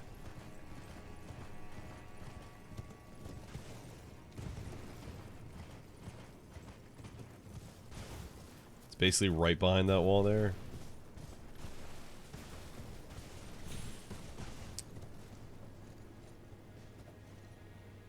Like an illusory wall, or like just geography? Geographically. Architecturally. Geographically. Ah.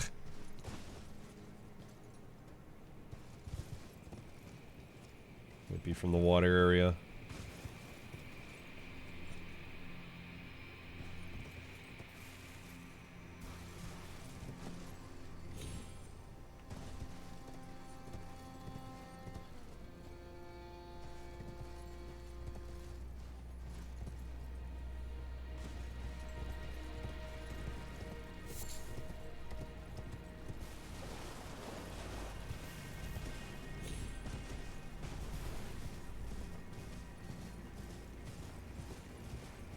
There you are, thank you.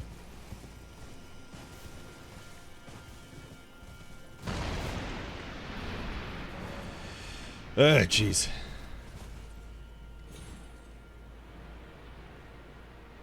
Now you can get the thing.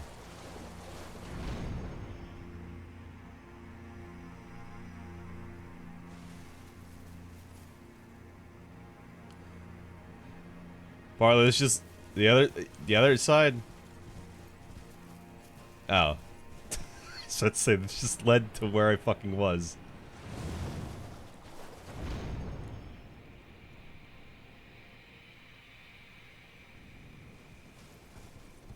This side.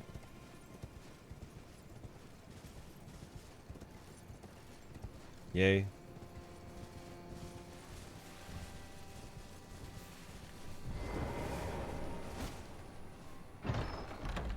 Not be caught slacking. No mimics. Model necklace +2. Woo. It's so exciting.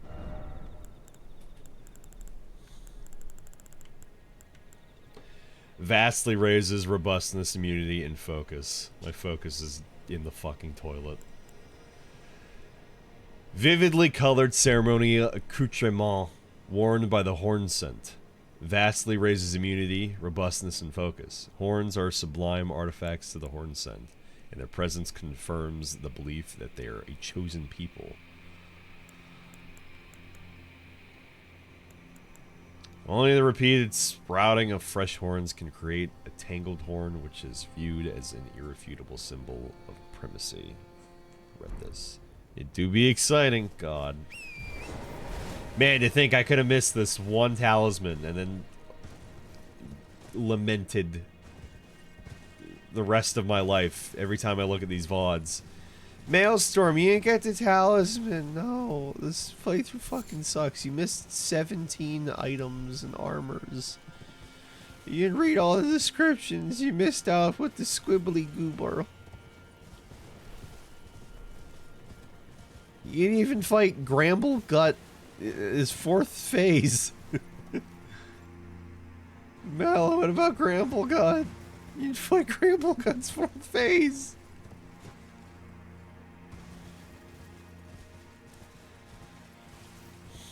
Maelstrom Gaming is quite tired. Austin would like to go to bed.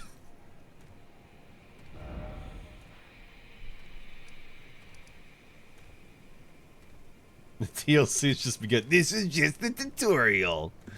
Get tutorial, idiot. This was just the beginning.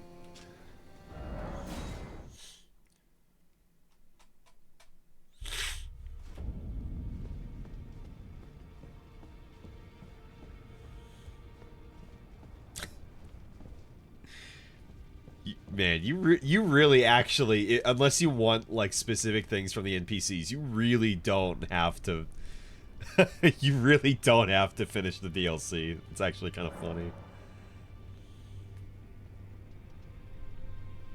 If you go back to Mikkola's corpse in the Mogwin Palace, it teleports you to the actual DLC.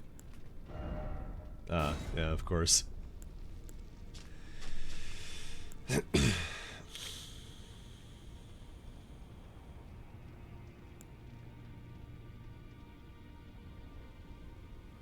Don't take the light one. Take the Lord one. Is the light one unimpressive? But it says slash at the speed of light. The light one is very unimpressive.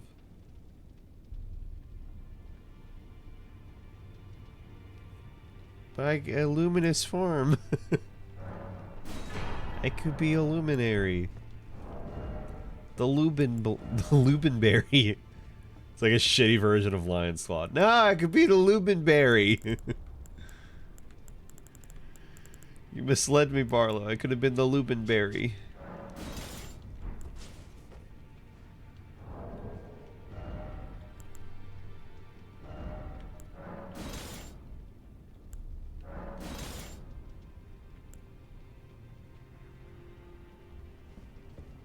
Jump down in the arena, not your fucking life. Or do you mean down there?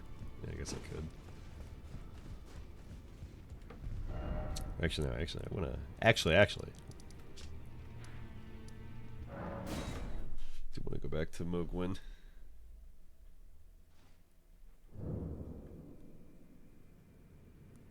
Just making sure.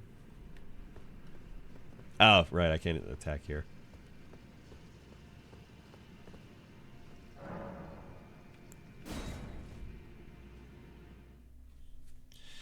Just think about it. 107 hours earlier. 107 hours earlier.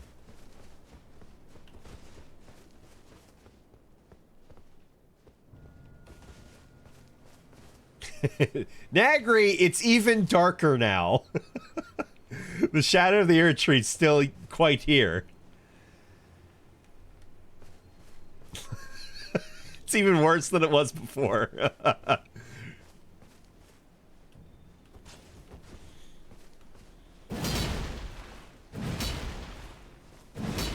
Wait, is that really the R1 for these? Oh, that fucking sucks. Why are you still here? Go to Skeeb. Game's over. Nah, great. It got even worse. You do it. Also, why are you back?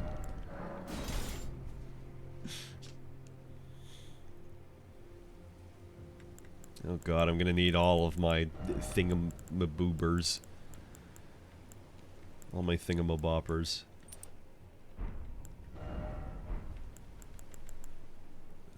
Just X then.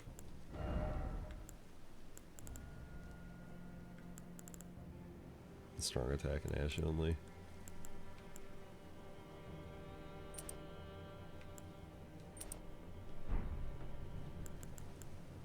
Yep. I just saw it. Something that gave me dex. Yeah, that works. Okina mask. No, this works. Perfectly. Still. That's still not enough strength. Oh no, I'm not fucking smart enough. That's the issue here.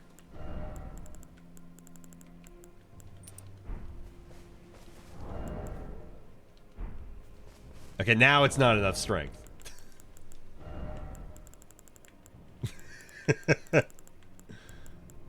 Oh, okay.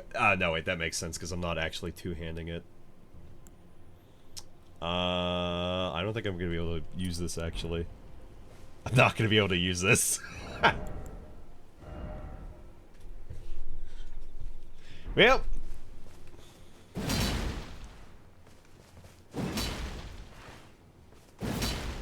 Wait, no.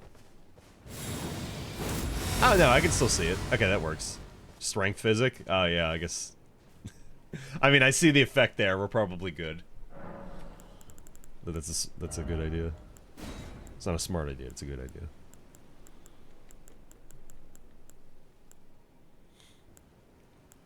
Which one is it? If I even have it. I do not have all the physics. Strength physic. The top right.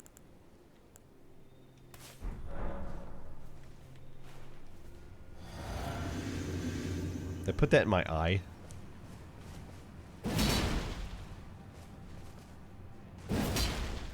Oh boy, now it's raining. I still can't see anything.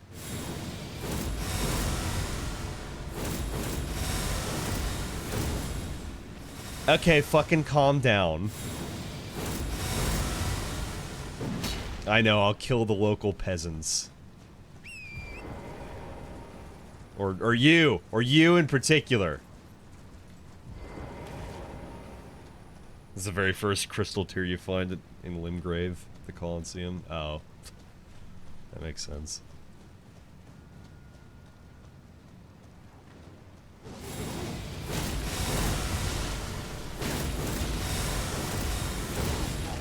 Look at all that unupgraded damage. Oh, you actually fucking flew up in the air, though. Got all that unupgraded damage. I'm upset. This one actually doesn't do any real damage. It's like one of the first enemies. Okay, now imagine that actually upgraded, and then it hurts.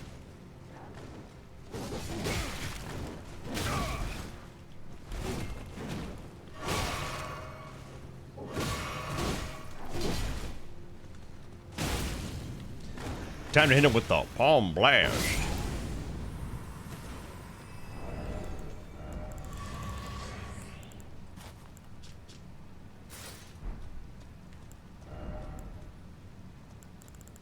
There we go. Artificially extended stream. Achieved. What will you do with your time after when Maelstrom stops streaming? What will you do? Your Subway Surfer is going to bed. What will you do? Go watch the Maelstrom VODs. Good idea. Watch Maelstrom. Watch it again. Watch the whole. I haven't even highlighted any of these. Watch him again. From the beginning, 107 hours earlier.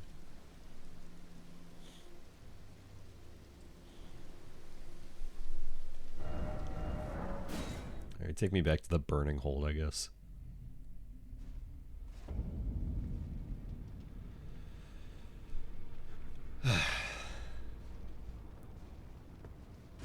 Well, it's a lot's changed in 107 hours. Threw out my monk's flame art blade. Became true pure incantation caster. Got some new drip. I am a fire lord. We're not going to put that on the resume though. We'll put fire king. Because fire lord will just make everybody think of the Avatar, so we're not going to do that. And Fire God is just, that's presuming way too much. Because then it's like, oh, I'm the Fire God! Then I go into PvP and I instantly die. I'm a Fire King. I'm a Fire Consort. To my cold, icy wife. Who will be here in Fumo form. Be so cool if you got like stats breakdown when you enter New Game Plus. You gained X runes, you lost X runes permanently, you spent X runes, increasing your level. Yeah, the closest thing we got to that ever was Dark Souls 2's obelisk in Majula. Around the back, or no, in the front. Shows. If you're offline, it'll show you how many times you died. I know how to pronounce Majula. Mahula's the joke. But, yeah, if you're offline, you can see how many times you died. Otherwise, you're online, you see all the deaths worldwide. Which I think it was neat. Dark Souls 2 had neat little community-related things. It actually had fucking covenants. Here's hoping the next game, like, actually puts in covenants. I think that was a complete flounder of FromSoft. Like, even before the game released, people were asking about covenants. Like, it's just the thing that they should really do. We're never getting covenants again? No. With how many people asked about covenants, like, it's surprising they didn't put anything in the DLC at all. But not that surprising. No, I'd imagine they'd put covenants back into a future Souls game that they would make. That would be insane. That, like, you completely lose out on like PvP, you know, sects. Like, oh, I invade as this, or like, ooh, I'm this.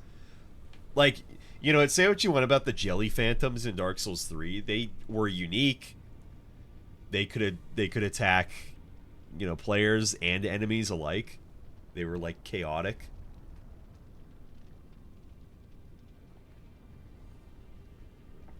They weren't a really greatly fleshed out covenant, but it was unique. Definitely.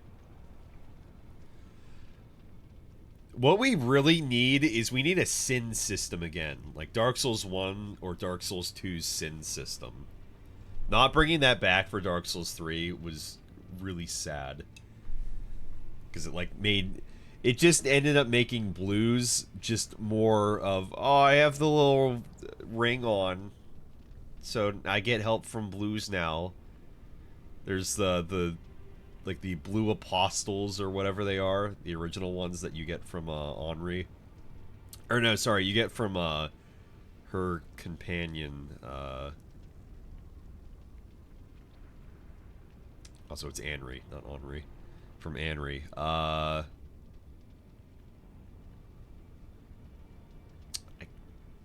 What was his name? I can't remember his name right now.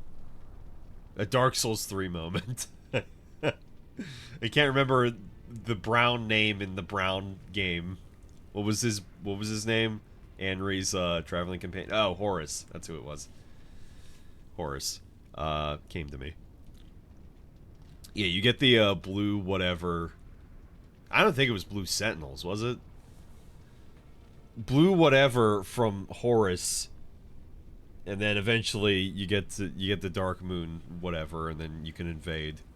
It's like the same exact thing. Or not even invade, you get summoned in randomly. It's the same exact thing. It's like the same covenant doing the same thing, but it's a different covenant. Ooh.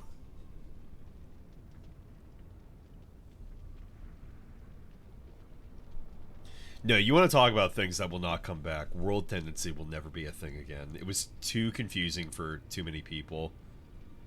So like I don't really blame them. It's a cool system, sure, but it's way too confusing. I don't see that coming back. And getting like, oh my god, getting pure white world tendency is so difficult because you need to not die in human form in Demon Souls. It's so difficult.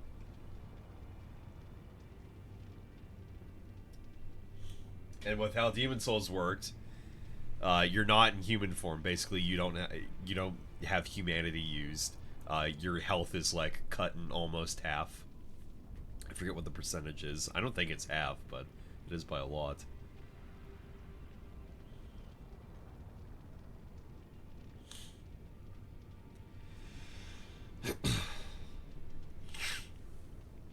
I've said it before, I'll say it again. Next Souls game, I would like it to be... I'd like it to be more linear, more traditionally linear, like prior Souls games. Less of a massive open world like this has been. Between the main game and the DLC. Because I think it's harder to add things in that feel worthwhile. So you just end up with a lot of things that like, oh, I go to this corner and it's, well, mushrooms or whatever. Or like, oh, another cookbook. Yay. Just stuff like that. Yapping again. I'm giving my final thoughts and conclusions on Elden Ring as a whole and then the DLC. My 11-hour review by tomorrow.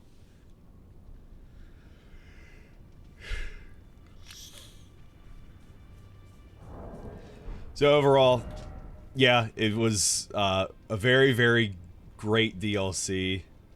Artorias of the Abyss. Crown of all the fucking kings. Ashes of Ariandel. Ring City. Old Hunters. Yeah, no, by far, I would definitely say this is the best. I mean, it's the biggest, which definitely helps. The areas are very varied. The music, overall, every single area, the music is actually, like, fantastic. Atmospheric, wonderful, so good. The boss music is, like, 10 out of 10. There was nothing that was bad.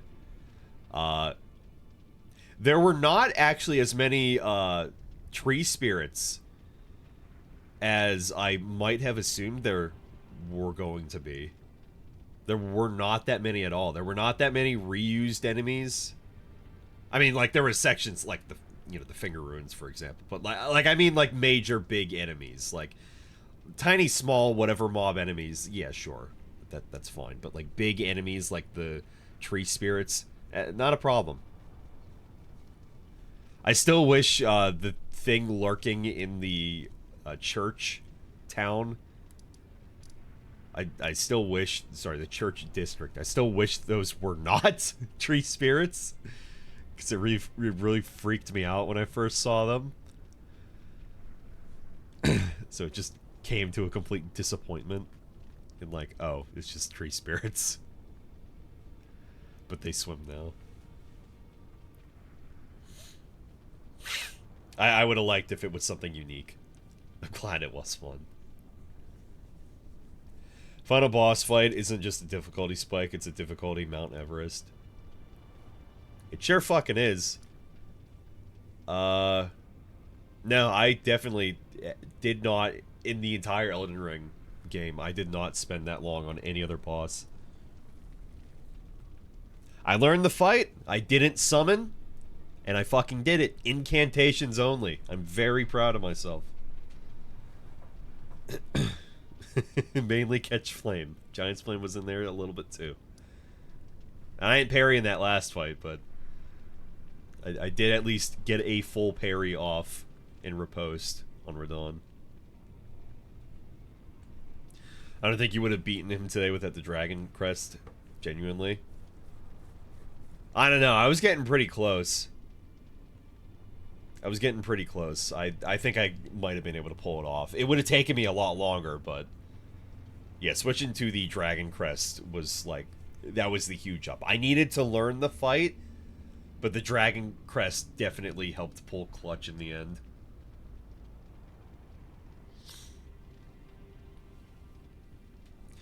Because, like, by that point, I was really just dying to Radon's swords less than, you know, the holy damage. It was not even doing anything. Like, I'm just completely negating, as far as I could tell, the spirit Radons, the little fake out ones, for the attacks. I'm glad to put that fight behind me for now. I don't have to do it again for a while. I definitely see what Elm is saying, though, that, like, yeah, there's no reason, really, unless, like, you want the endgame stuff, to do that again. Actually, you know, you do it for the little flower. You do it for the little Trina flower. I have to.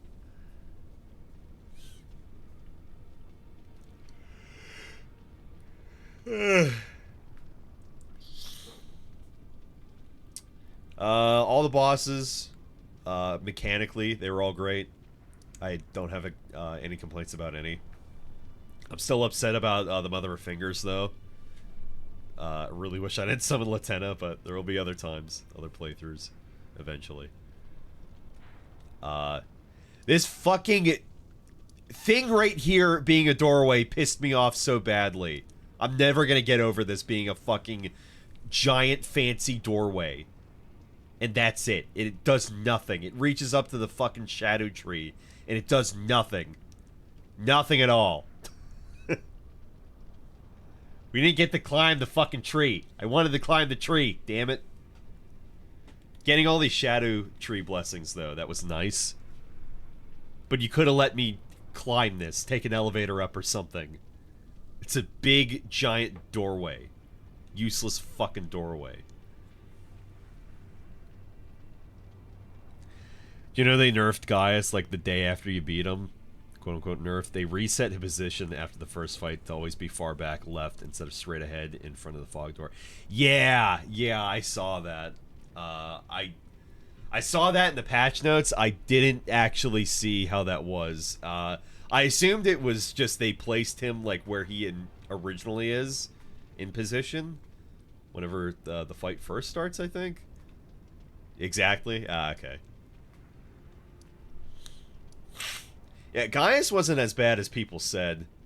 I mean, you know, Catch Flame was really doing its fucking work, but Gaius wasn't that bad. And I mean, I went through, you know, most of the DLC at that point, so I had enough Shadow Tree blessings. I explored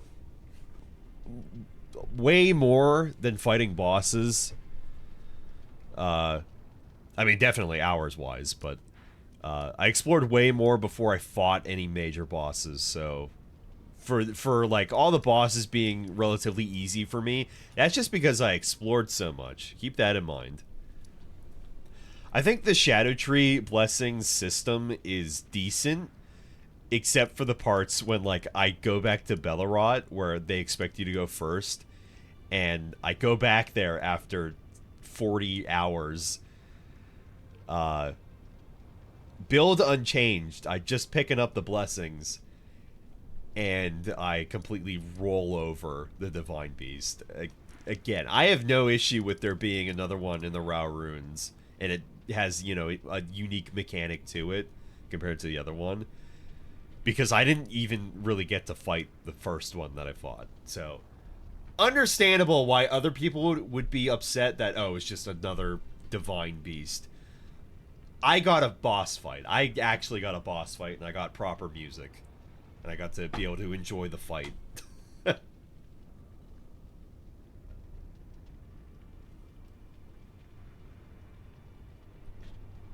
was fighting him in the old position, and I went to bed and they patched him.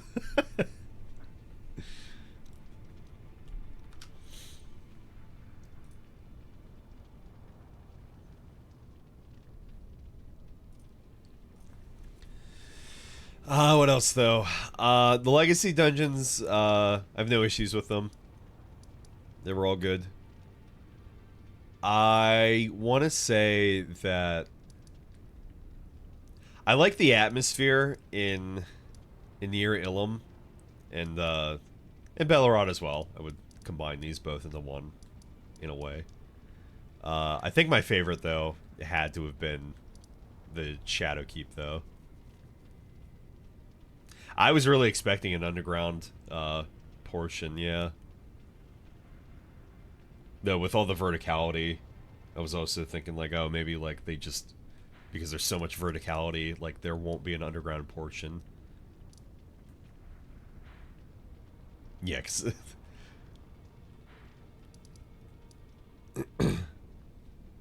yeah.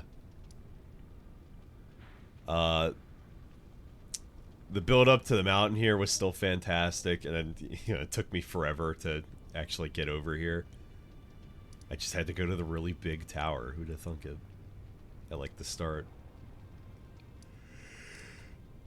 Did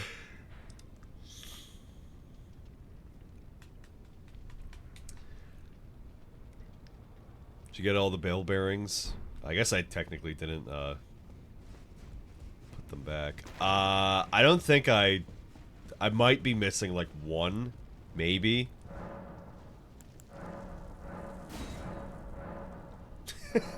Time to buy fly mold. Oh boy.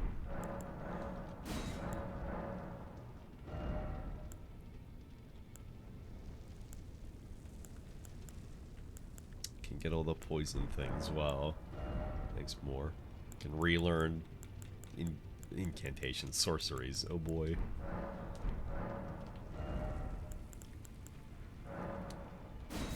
There, we did it. Ah, what a good use of runes. Fuck's sake.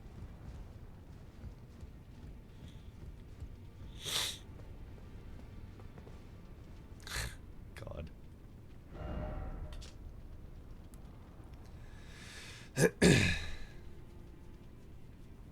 All right, let me talk about each area individually, rather than what my favorite and what my least favorite is. I mean, I can get to that, but Spirit Grave Plains, nice starting area with the Scorched Ruins and stuff, and then leading down here, you get to see Mesmer's army, and then, you know, what they did, and you get to meet everybody and whatnot. Having these big camps, Mesmer's big camps all over the place, that was pretty cool. Like there, and, you know, there. Wish they did more with the man-flies, kind of. But I like that all the bodies being dumped actually led down here. You could look up and see where they were being dumped from. That was neat. I really liked all of the undead dragons. I have zero problems fighting. I had zero problems fighting any of the dragons.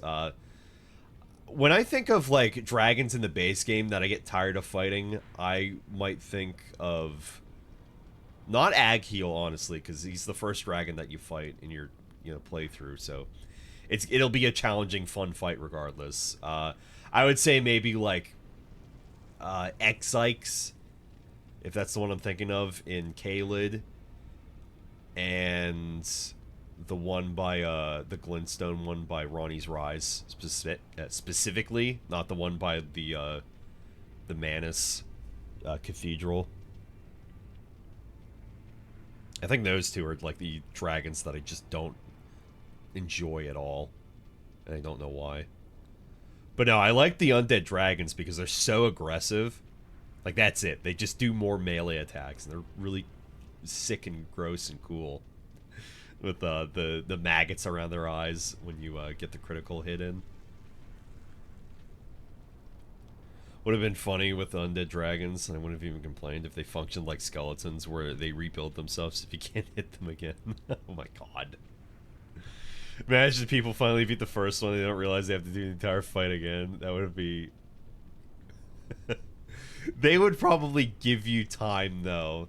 Like how the furnace golems stay down for like a minute or half a minute. They would probably give you the time to realize, like, oh shit, I gotta hit this dragon one more time. Blood Fiends are really cool. I really like the Blood Fiends, the weapons you get from them. The Blood Cave, that was so fucking cool. I think that was the Rivermouth Cave. Down in this part of the map, though, I could honestly give less of a shit. It was kind of fairly uninteresting. The Bearwoods were funny. The giant piles of shit, those were, fun.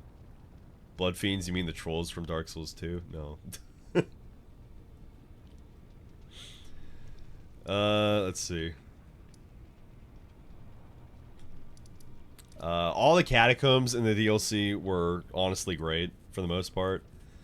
I think the only one, I think the only one that I didn't really care for, not hate, but didn't like love, was the Dark Light catacombs, the ones that lead to the Abyssal Woods.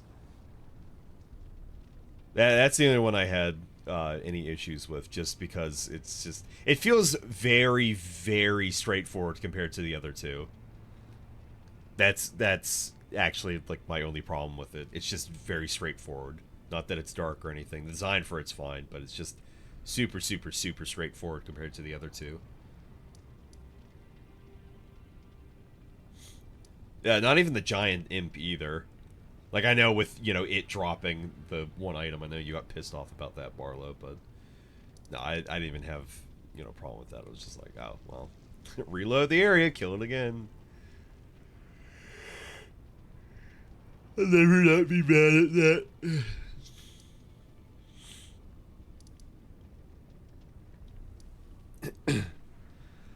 Cerulean Coast. Less rain, I would have preferred, but definitely very pretty.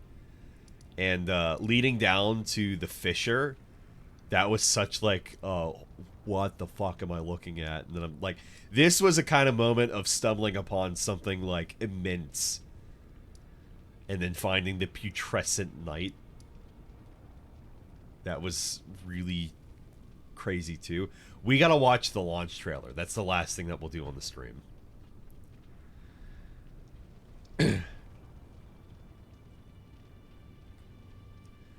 I'm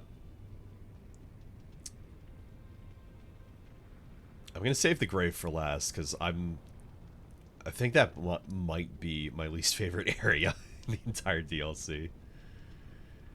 The Finger Runes, like the Abyssal Woods, honestly, very cool aesthetically, but there's not a lot going on.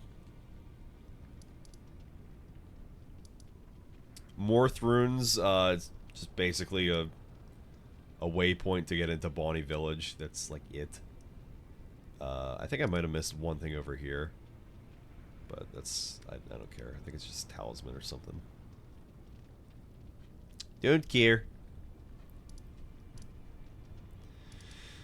Bonnie Village, there should have been more to Bonnie Village, like anything additionally. It's just a few horn scent guys with butcher knives, and that's it. Unique butcher knives, and that's it. Merchant would have been nice. More could have gone there. That would have made sense. Village of Flies is barely even a village. It's like a gathering. Wolf Woods up that way. Everything over here I also was not a fan. Like, this was another section that I mentioned where I got fucking bored of riding around in this area. There's just a bunch of wolves. The Rise was fine. It was cool that the Rise, the Shaman village connected, you know, to the Rise. That was neat. That's still weird that Anna's puppeted body was up top, though. Like, it's such a big, giant secret. Shaman village, lore-wise, and then aesthetically and music, fucking great. The back here of the keep with the hinterlands and stuff was very pretty and nice. No issues with the tree sentinels being reused twice in the same area. The hinterlands is a nice looking area, but it's just all fingers. Oops, all fingers. One falling star beast right here that gives like one of the best sorceries in the game. I mean, the whole hinterlands just suffers from the same thing that the finger runes suffers. The fact that I just knew there wasn't going to be anything here, and I mean, I even asked, like, is there anything? And it's just like, no. It's just for farming lampreys. Like, great area aesthetically, very cool. When I especially got to the first one, I was so confused and like, what the fuck am I looking at? I explored around and like, yeah, there was like knowledge of, you know, wherever the hut was, of like, yeah, you gotta get a thing and then you can sound the bell whistle and meet the mother, etc., etc. I was like, ooh, intrigue. And then, you know, get over here and it's like, okay, I want to do the thing. The finger runes under here were really cool. Definitely.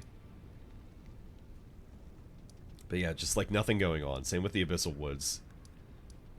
So the Abyssal Woods, not a bad area. As I said last stream, not a bad area. I don't hate this area at all. Aesthetically, it's fucking fantastic. The tension in the area is great.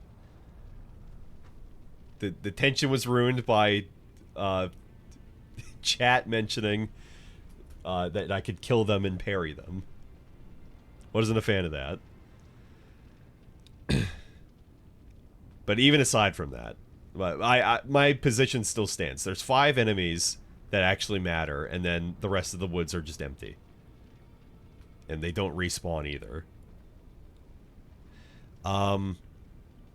Scott Jund, I was watching part of his review up until he started talking about Radon, because I didn't want to watch the fight.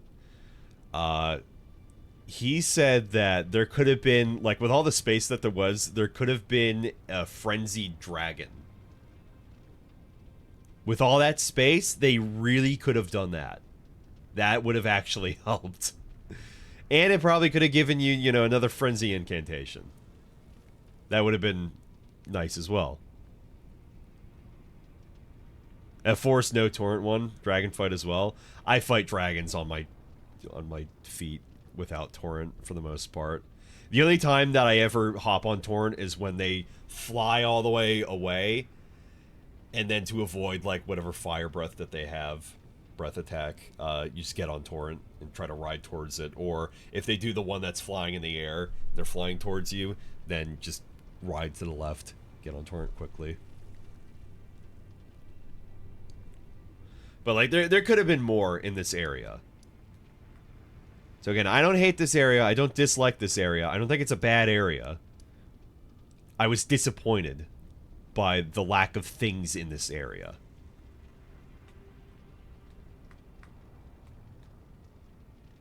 I want to make that perfectly clear.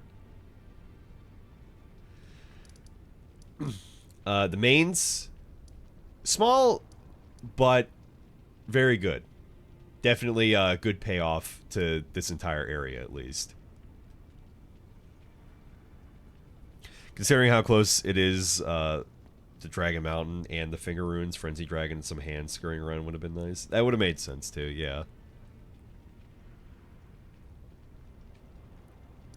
Yeah, the Jagged Peak. I keep forgetting the name of it, but it's like literally just what it is. Jagged Peak. The whole build up to that, and then like the underground part with the dragons and such. All that's fantastic. Bale is gonna be such a memorable fight for such a long time. Egon is like one of the best NPCs, if not like the best NPC in this DLC, and if not in Elden Ring. Like too angry to die is what he is. He's fantastic. Bale was great. The build-up was fucking fantastic.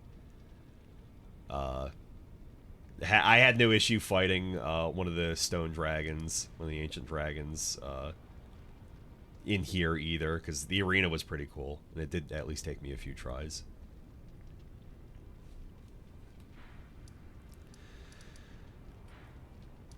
Let's see.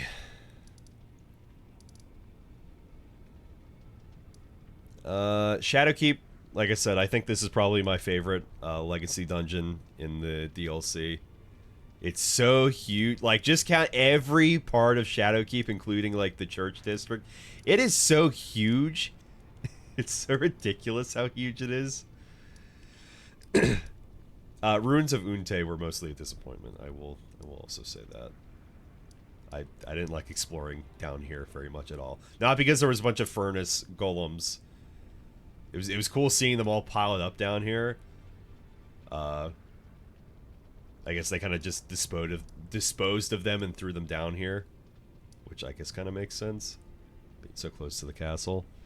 I felt very proud finding the entrance to this area. That was nice. But yeah, despite Shadowkeep being literally like half of a storehouse, it's still a cool area to explore. Very Duke's Archives and Grand Library-esque. Even aside from that, again, you have like the church district and New Londo's, drain it. So that's nice and fun.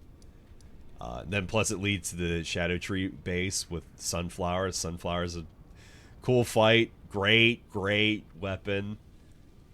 Very fun. And the area down here is very pretty.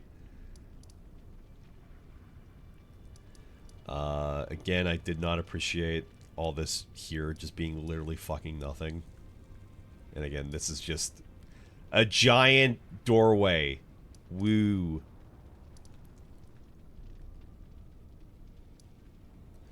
It was cool that they used another, like, belfry tower or whatever to transport you to Raoul. I think that was nice.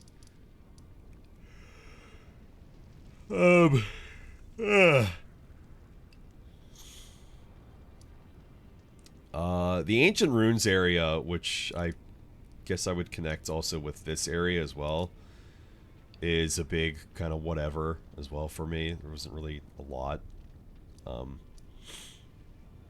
Worth saying as well, all the ruined forges were all fun to explore. The music was great in those. The aesthetic and those were all cool.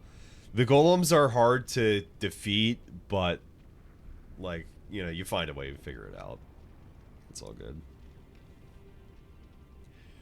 Really wish we could get Egon in the base game with Placidus Axe and whichever the Lich Dragon is again. Yeah, from Fia's quest line. He curses them out. See if he's on Cameo. Get him to scream his lines again. Rao Ruins. I like Rao Ruins, but I want to say this is probably one of, not my least favorite, but it's not one of my favorite areas in the DLC. Not even entirely just like, I don't even think mainly at all because there's so many tunnels and it gets kind of confusing where you're going. Like, that's kind of an issue, but that's not a big deal to me. I think more of my problem is that, like, yes, it's pretty, but some of the areas just also feel sort of empty-ish.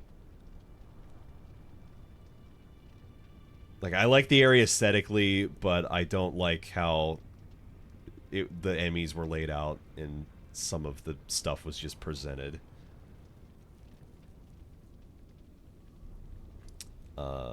That being said, the Church of the Bud and Romina was really, really cool. Definitely liked her. Kind of surprised there wasn't more rot in the area instead of just, like, oh, suddenly there's rot, and then I walk up steps, and then, like, I'm at the boss, and that's it.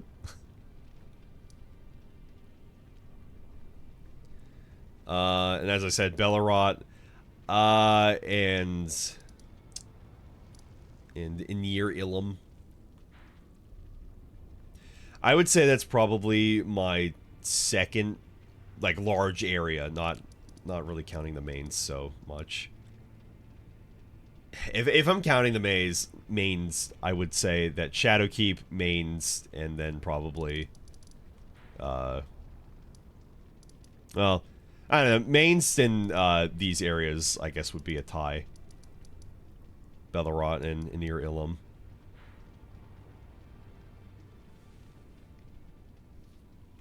But yeah, I might as well just count Near Ilum and Bellerot as, like, the same, because they're on top of each other. I was really wondering how the, like, whole, like, barely visible rest of this area was gonna look once it was available. I was like, am I gonna be walking in, like, dark palaces or something? But no, it's just a hidden tower. Fine with that. Oh, there's an ad break right now. Oops, forgot to snooze that. And I liked how exploring back this way ended up leading right back to the start of the DLC at the top. That was fun. Seeing the dragon corpse from the distance, that's also a highlight of the DLC, definitely. All the NPCs, I would say, I liked. I don't think there was any that, like, I outwardly hate or anything. It would have been nice to have everybody for the final fight, but some people didn't want to join. Yeah, quest lines being easier to break in this DLC is definitely a problem, and I missed out on a lot of dialogue and items and stuff from the Great Rune shattering directly over here. Even though everybody was trying to help me to, like, avoid that. I did at least get some dialogue that people didn't hear, so I was happy about that. I didn't get all of it, but it's a shame.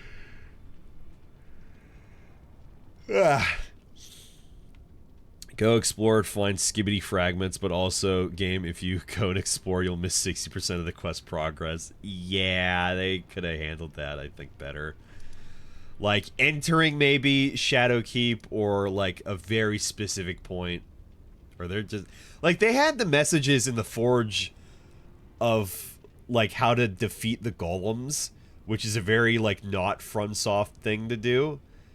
Like, they couldn't have some NPC eventually say, like, oh, don't go past this point, or something, I don't know. Like, they could have handled that better. Like, the event of the Great Rune shattering was very surprising. But there could have been a way to just, like, have some sort of forewarning that could have happened if I moved a certain direction. Because Sharps was saying, like, avoid Bonnie Village, and I did, and it broke over here, so... I went towards Shadowkeep very early, like, I hadn't even met half the NPCs, and the rune broke. In my very first session, I still don't know what that actually means. It means that Mikola broke his Great Rune, and he divested all of his body, and the last thing was his Great Rune. So that was just, you know, it shattering. Him shattering it.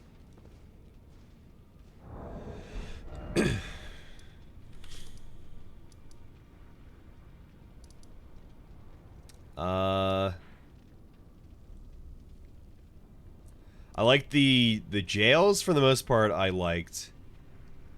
I think the second one I liked a little bit less. Over, yeah, over here. Yeah, let's talk about the hidden graves. Seeing this pretty red area and then being able to get to it finally from the dragon. Seeing it, you know, from Cerulean Coast. Just what a letdown. What a complete disappointment. The area, like, despite all the red and it's so pretty, the area is gray, which I think looks unique, but it's also fucking boring. There's not a lot going on. There's a lot of just repeat enemies. The Miranda flowers. There's the fucking furnace golem. There's all that shit. There's another dragon, and then there's... Sorry, Cheros. Caro, whatever. I'm starting to lose my voice. Yapping too much. And then there's the one... Who the fuck is Chero? Caro. Yeah, and then there's the Lamenter's jail. Lamenter was cool, but... yeah, I wasn't as big of a fan of this jail as I was the other one. I liked finding the illusory wall by myself. Nobody put a message there. That was cool. Yay. The dragon forms, having those is cool. The fact that we have two separate ones, plus the Lamenter, even though it's pretty useless, that's cool and unique. No complaints on cool, unique things. Even if they're kind of poopy, they can always be patched later. And I think I covered pretty much every area. So I would say my favorite is probably... Lamenter's form is something I would expect to find in like Limgrave or Stormvale Castle. Eh... Maybe not that early, but yeah, I would like half agree.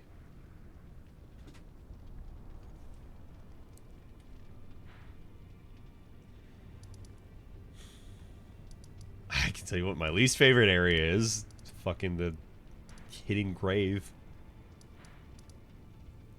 Trading your entire armor for like 500,000 damage. Well, you look cool. It does.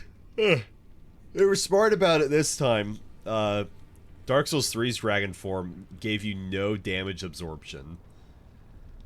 Because you took off all your armor, so you just, like, there's no point in using it, because you're fucking weak as paper. They were smart about it this time. It gives you actual defense, so, you know, people can use them.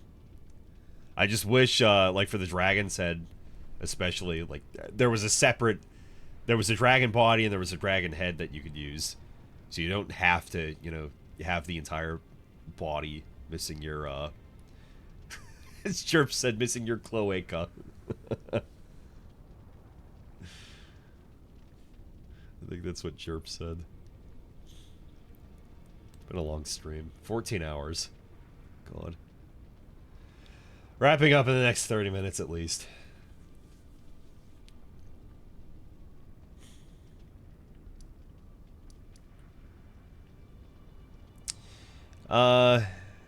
Yeah, I mean, I guess, yeah, I said it before. Yeah, I guess Shadowkeep's probably my favorite area to go through. At least to go through, I would say aesthetically,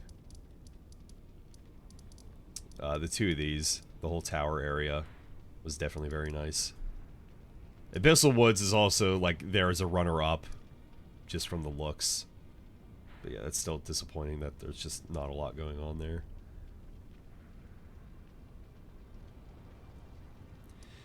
Yeah, looking at this map and then, like, even thinking, like, now about, like, doing a immediately after, like, sorcery playthrough, like, oh god. That makes me just no, thank you. not right now, not yet. Can we talk about the fact we got a frenzied pot finally? It's so expensive to craft.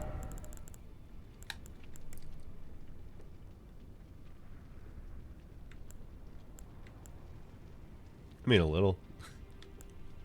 If you want to farm winter lantern flies, I did mark a spot on my map just in the event that I would, for whatever reason, want to farm them. I don't know if there's a better spot, but you can grab one right around here, just kind of lying on the side of the ground near the abandoned church here. So you can just go back and forth and just keep grabbing the one. I'm sure there's a better spot to grab them at, but I noticed one there, and so it's right next to a grace. So I was like, sure, put one there. I'm not much of a pot guy, but I see the fun in them if you're like you're streaming or doing PvP, definitely. Especially the stone pot. That's still so funny. It's just a stone pot. I've seen that throw people off cliffs a lot. Fextra has a good farming spot, but even then you get one fly per minute. At least they're not finite.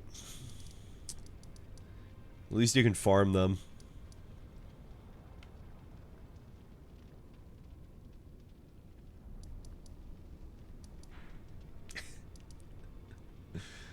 I never paid attention to the graces like showing me where to go, but yeah, you go from the theater to the castle to just over here.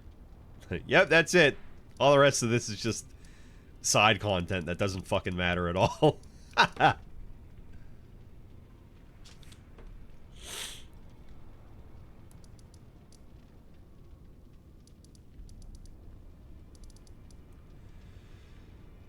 Oh, man. Goodbye, finger map. Goodbye, Twisted Fingers map. I'm sure somebody will find a shape in this at some point.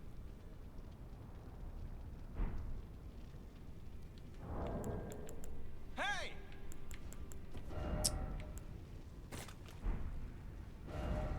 You're beautiful. Yeah, all that good stuff. Alright, so this is the end of Fire King Aesop. Set to rule the lands all over the world from afar with my blue wife in space. 1,000-year voyage, etc., etc. Yeah, I'm very happy with what my character turned into. You went from just, I don't know, dude, just some dude, and then by the end of the original streams, he became like a cult leader looking guy with the god skin, this god skin hood and the black flame armor. Like, really, I forget who mentioned it, but really, once I did get that skin head, I did not take it off after I had gotten it. I was like, it's just so cool, and it fits so well with the black flame set. It was peak. It was pretty peak fashion, but like this, like, went from cult leader to fire king, fire god.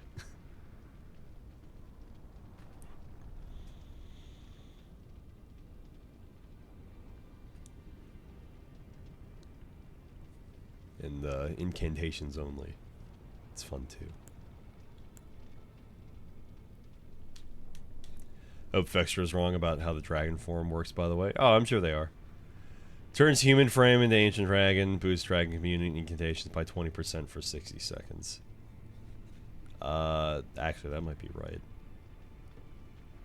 Actually, I think that is right. I mean, that depends on what form you use. Dragon Communion and then Dragon... whatever the other one was.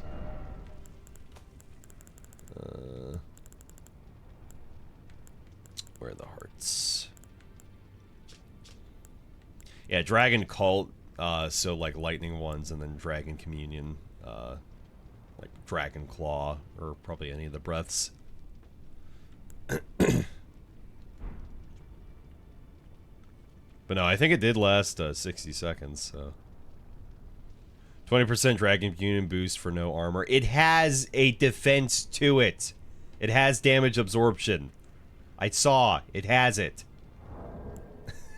That's what I was saying before. It is not like Dark Souls 3's Starving Deer. 50, at least it has some absorption. That's light armor. I don't know what the fuck you want. It is not Dark Souls 3 Dragon form. Like, we are doing leagues above. At least it has defense.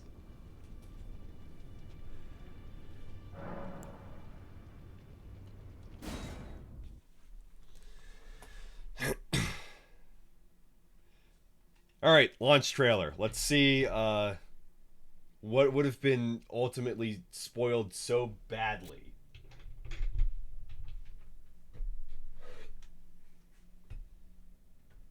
Everything. God. They spoil everything. Have you watched it? Oh, dang it. Oh, dang it. Oh, dang it. Oh, dang it. Oh, dang it. Oh, dang it. Oh, dang it. Oh, dang it. Oh, dang it.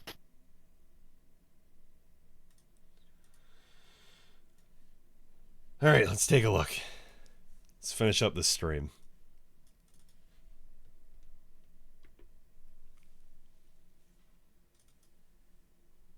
$3.1 million people potentially got their first playthrough spoiled. Oops. Peggy 16. That's what I've heard. My loyal blade and champion of the festival. Both your deeds will ever be praised in song.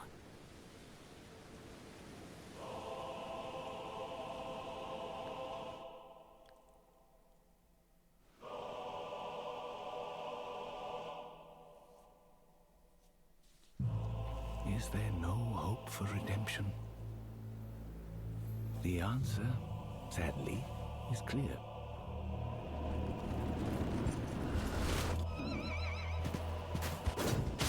Oh, horse combat. Oh. Sunflower. Putrescent Night, which I mean they had already spoiled that from the like original launch, or not the launch trailer, from way back when they had a trailer when that first HUD came out. Whenever that was, I completely forget. That boss fight, sure, it's very vague. Everybody already knew about the furnace golems. That's my heart aflutter. All the more I yearn to crush it in my grasp. Death Knight. Saint Trina. The Erdtree is my people's enemy. One of the few fucking cutscenes in the entire DLC. That's a problem. Not enough cutscenes. There should have been more cutscenes. There really should have been more cutscenes. Yeah, fucking lighting the tree on fire again. Are they just gonna show the whole area? Betrayed. Set up. Please just show the area. Show Lear in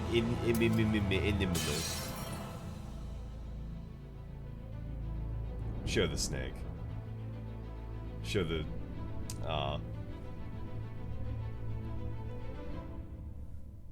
they already showed Midra pulling the sword out of his body, so not too much of a spoiler there. The fog that vexed my aging faculties has been lifted. The fog that vexed. I know that's in Bellerot. I was like, where is that? My aging faculties has been lifted. And folly is better left For Lana! once again.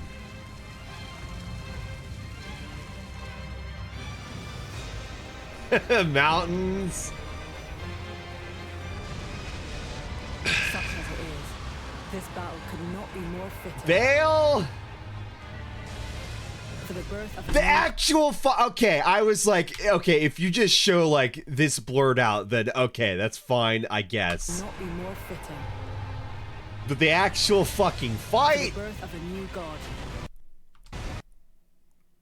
You can see Placidus Axe's heads on there. Men of the Lord. The fucking huge fire breath.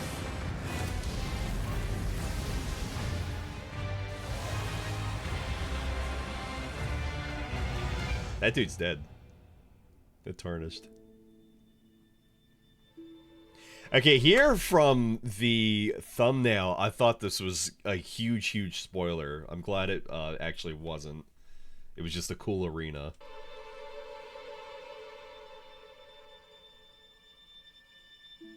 Yeah, I think that's probably it. The final fucking cutscene. You'll be my consort. The final Cutscene. They partly spoil. And I mentioned in the playthrough at some point, but yeah, they do not use that one Mikola cutscene that they had from one of the prior trailers. They do not use that, which is kind of weird. It's not the first time they've done that, but even still. You know, I would still say the launch trailer for the original game is probably worse. Because, like, they didn't spoil the mother of fingers, surprisingly. I'm actually impressed they didn't. But spoiling Estelle in the launch trailer for the base game, that is such a fucking sin. And they spoil... For the launch trailer for the original game, they spoil one of the endings with the thumbnail. They spoil one of the endings in the trailer as well.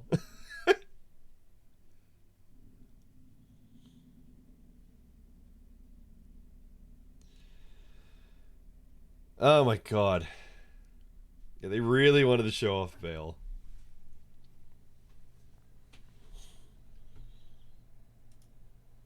Peggy's. Yeah, okay, why not? Yeah, we'll rewatch this. Yeah, that was 4 months 16. ago.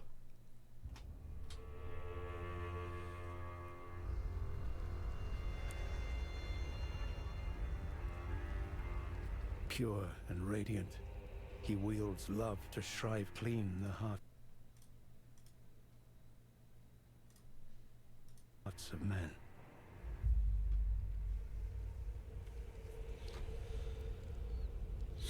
There is nothing more terrifying. I remember they at least spoil the putrescence night in this.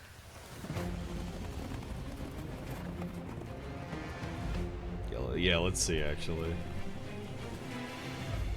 Curious now what they unintentionally spoiled from this. Unintentionally.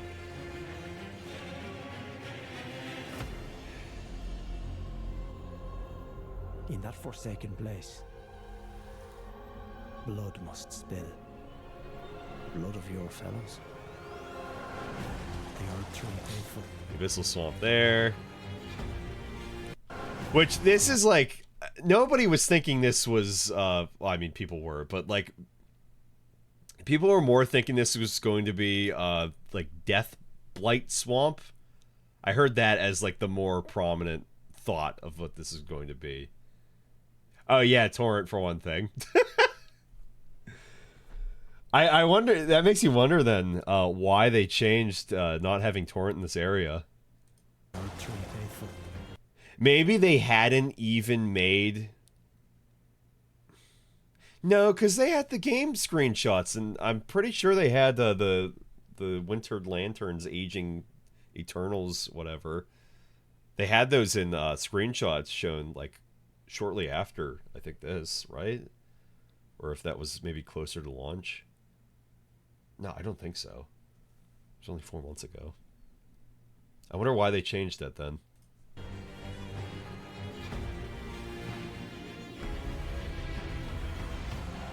They were never saints. They just happen to be on the losing side of a war.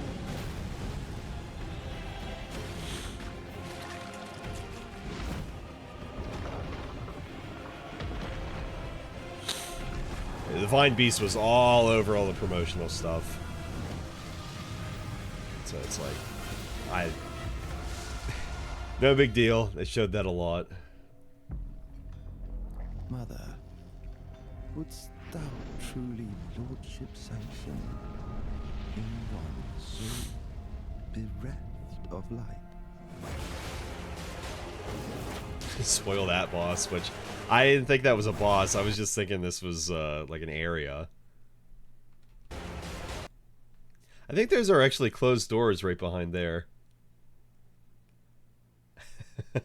I mean, you do open up doors here. Or no, you don't. No, it's just a fog wall, actually. So there's just closed doors back there.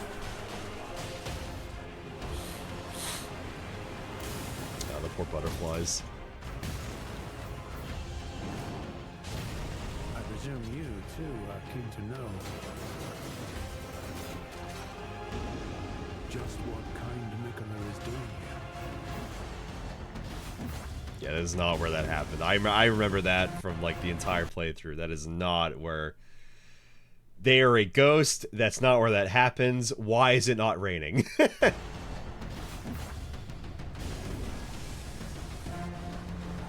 Gaius. Oh, that one actually being there is definitely, is that a fat rolling samurai? No, I don't think it was. I don't think that was the locomotive breath from Dark Souls 2. Yeah, no, they aren't fat rolling. Yeah, none of the hippos did this. It was just the one in Shadowkeep, right? So that's not supposed to be there. Putrescent Knight. They probably should not have shown this at all. You did kill them rather quickly. Oh, well, yeah. If they did do it.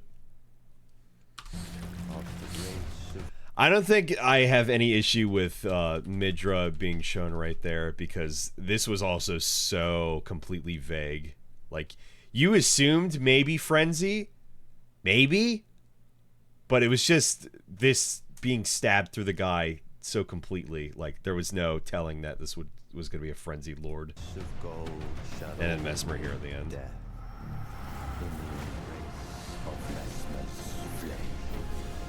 Come now. Wow, how surprising. They didn't show the second phase at all between both trailers. They showed the cutscene leading to the second phase in the launch trailer, but they didn't actually show the second phase. Yeah, this cutscene right here. This literally never happens.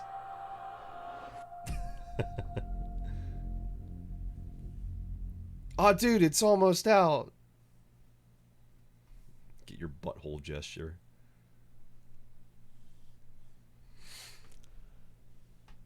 So no, actually, I think a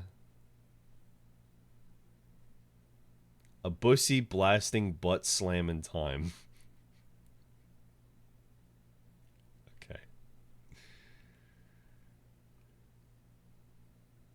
Yeah, this popped up on my feed yesterday, and Nag on stream, and Nagri was like, "No, oh god, spoiler, look out!" I saw it. I did see it. Again, when you see those two swords, it's hard to think of anybody else but Radon. They're two giant, curved great swords. Like, who else could they belong to? And then, you know, eventually I got just spoiled on, like, who the boss was. It's like, what? But why?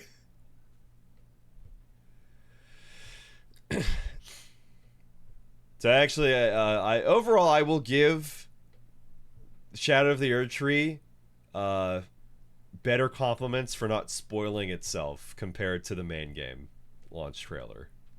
They did a much better job.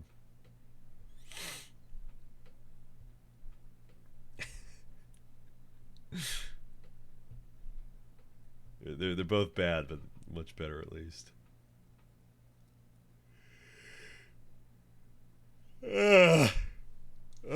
god. Oh god. Okay, it's already 1 p.m. I gotta go to bed.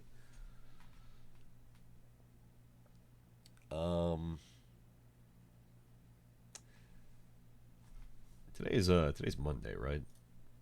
Yeah. It's my grandma in Florida. It's her birthday. I am so tired. I'm just gonna send a text to my grandpa, just being like, "Hey, I've been up all night, working, but I just at least wanted to text and say happy birthday." You see the TV ad they did for Shadow of the Erdtree though? No, I didn't. I don't think. I don't have cable. I keep seeing SOTE, by the way, and I immediately keep thinking and then having to correct myself in my head. Scholar of the First Sin.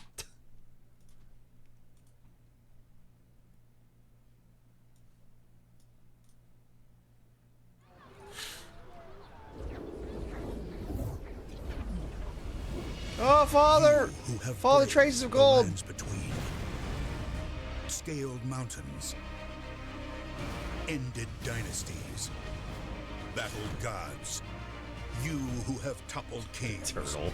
slain immortals, harnessed the moon and stars, you who have forged your legend in fire, are being called back. Oh my god. Called back for another chapter of another story that has yet to be told. This is such a hokey ad. Where This is you once hokey. rose as tarnished, now you must fall from grace. That's not even the Shadow Tree. That's just the fucking Erdtree.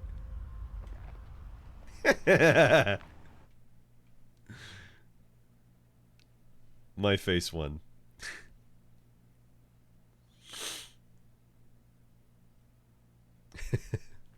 I like it, but it's also dumb. The journey so far. Ending spoiled. That was a month ago, so.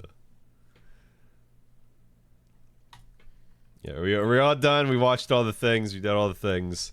I got all the things. This fucking kept popping up too. My loyal honor. It kept popping up as well. I was like, okay, come on, stop. This didn't spoil me. I started seeing this a few days ago, but I'm like, okay, hang on. Let me fucking fight the boss already. Just hang on.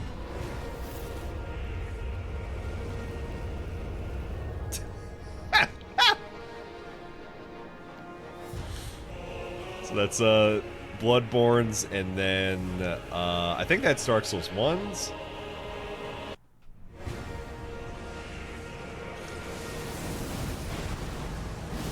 Oh, he's a fire guy, just like me, using fire. Basilisks.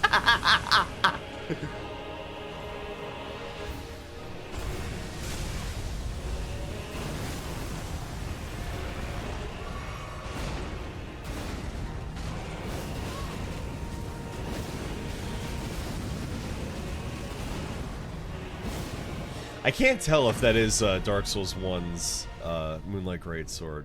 I think it is. Oh my god, this looks so fucking jank. There he is! With his rubbery shoes. It's Miyazaki. It's Michael Zaki. There he is. If you have known sin, Ah, yeah.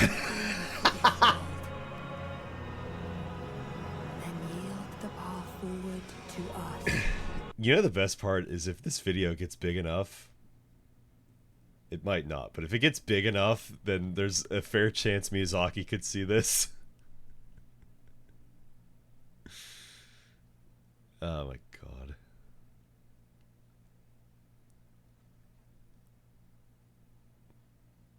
I've had enough. This one's just for me. Yeah, that one's for me.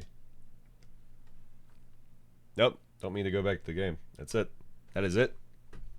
107 hours plus the length of this VOD. That's it. Stream ended 3 hours ago, basically. Go right in the comments on that trailer with Dawn as the final boss. No, you gotta do that.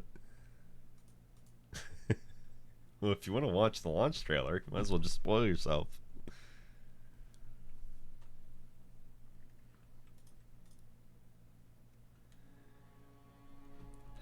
The never-ending journey has officially ended now. This will be the last of Elden Ring. I very much look forward to what FromSoft does next in terms of a proper, Souls game. I still haven't directly found that ad. I didn't really look for it, but not the ad, the article that I think Sozu mentioned, maybe, or 8-Bit. I forget who. It was somewhere towards the start of the playthrough. That their next game is going to be more linear and less open world. It's going to be, more of a traditional Souls-like. Which, again, I'm all there for. Even if they did, like, an open-ish world, like how Shadow of the Erdtree was. If they did an open world like that, but just filled it with more things, I think that would be fine. But I honestly just miss, like, the linear progression of, like, stumbling upon this area or, like, finding a, secret area off to the side. But mainly just, like, you go here and then this leads to this versus, oh, I see this and then there's that over there and I will go to that. I don't know, something about it. It's more surprising not, like, seeing what you're going to be able to explore.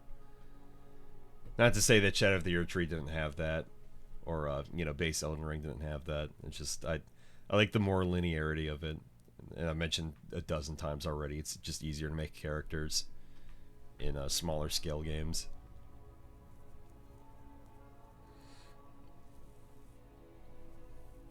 I also did not tell Nagri that thing. That's no big deal. That thing from earlier. Anywho, this is the end of the Elden Ring streams, fully and completely. I'll probably just go ahead and add these streams into Elden Ring into the Twitch collection playlist. I still have to highlight these as well, but I'll get on that now that it's completely done, and I can take off all the blocks off of YouTube.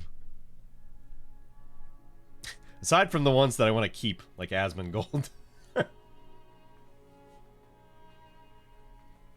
And then I can go back on Twitter and I can refollow people again. I think there was like one artist that was like a little too excited to share things. I was like, okay, like, can you please shut up?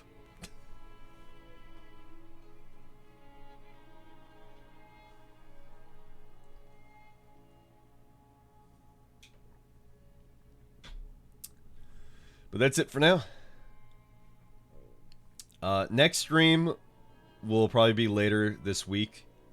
One, I need to recover from this stream. 14, almost 15 hours. I have a friend coming over tomorrow. We're going to watch movies and stuff. And then I got a lot of work on my plate this week. Haven't heard from my one client yet about the comic-related stuff, but I'm assuming they're... Okay, their script is done, so... Oh, please. Oh, God. No, this is going to be another fucking long one. Oh, my God. Fucking 10-page script.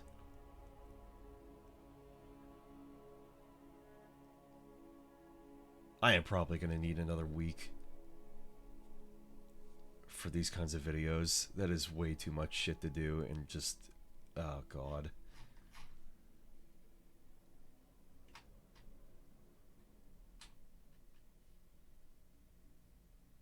That's issues for future Mala to figure it out. I need to sleep first. That's the important thing. Anyway, I got work and stuff. Things like that.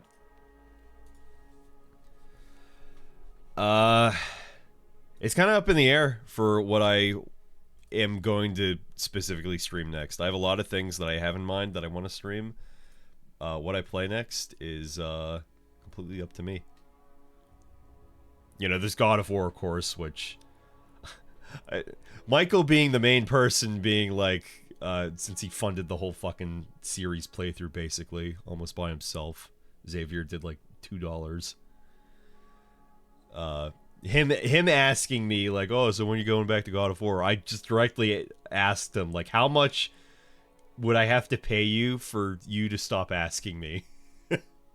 Like, I'll play it in my own time, but if, like, you feel like I'm not playing it in a fast enough manner, then, like, I'll give you back the money that you had paid me, because I really needed that money previously, and I know he's, at least before, when, like, he has his own house and he pays mortgage, and he was in between jobs, so he was kind of, like, struggling for a short period, maybe potentially still right now. So I was like, you know, if it'll help you, then I'll give you your money back. That's perfectly fine. Because I can give it back without any issue. But he was like, no, it's no big deal. Don't worry about it. I just say it to joke around. I was like, okay, that's good. I won't feel a rush then.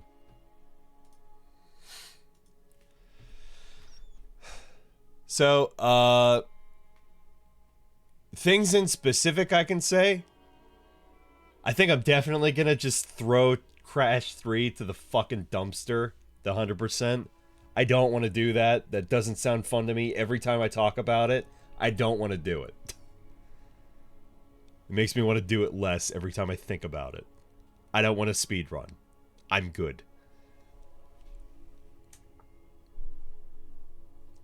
I had a list somewhere, I think. Two of the ones in specific I can tell you that I'll definitely stream in the coming soon, very, very soon. Bloodborne Chalice Dungeons. Potentially a whole new Bloodborne playthrough as well. I've been really wanting to make a what is it? The not the guys that use the like the explosives and stuff. I can't think. I'm so tired. I can't even think of what they are. Hang on. The powder kegs. Yeah, I want to make a powder keg hunter. My main guy, or who became my main guy, who like is my Chalice Dungeon explorer guy, Prospector Burke, who I used on the one Bloodborne Chalice Dungeon stream I had done. He had the boom hammer. I was trying it out on him, but it just didn't really... I feel like it didn't make too much sense with his character. So I decided to switch that off for the Beast Claws. I feel that is more appropriate for him, because he's kind of crazy from exploring so many Chalice Dungeons. So I'm going to use the boom hammer on a powder keg build, a new one. And, like, that'll be the main weapon. And then I get to use all the other, like, explosives that I've never really tried out too much. And then, if I make a new character, and then that means a new Bloodborne playthrough. And the last one I did was for the Butcher, and that was, like, 4 years ago or so. And it was, I didn't finish that on stream. I finished that off stream. And, like, I remember not at all doing that. So anyway, Bloodborne, potentially. Some horror games here and there. One in particular, very, very soon I want to play, is Who's Lila? Looks like it has a very interesting, very unique gameplay style to it. I think people will be very interested in that. It seems like not a very well-known game as well, so... you probably won't see anybody else playing it, honestly. So I would say tune into those streams. Maybe I'll even start on Kingsfield and such. Who knows? get that going. But yeah, horror games. Maybe get back to Fear and Hunger.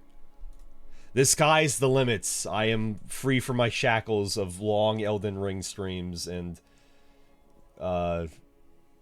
you know, God of War's still there, and Horizon Zero Dawn from the subathon sort of years ago that I still haven't fulfilled.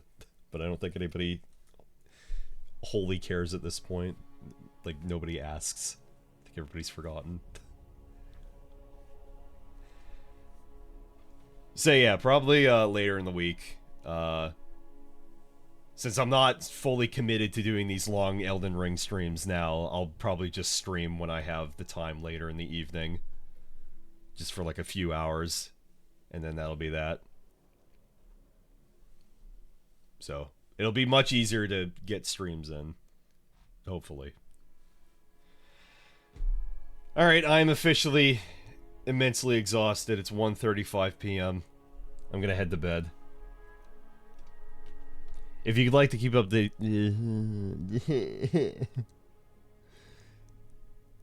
Let's try that again. If you'd like to keep up to date when I go live next, you can join the Discord server. Otherwise, you can follow me on Twitter. Get a notification whenever I go live next. And yeah. It's also the VOD archive for all old streams and old collections, whether they're on Twitch or YouTube, because Twitch won't let me make over 100 collections. We also have the YouTube VOD archive for more recent streams. Elden Ring isn't on YouTube, but you can check out the original playthrough from the VOD archive. That's all on Twitch. And of course the YouTube channel for any new videos that I make, new shorts, etc.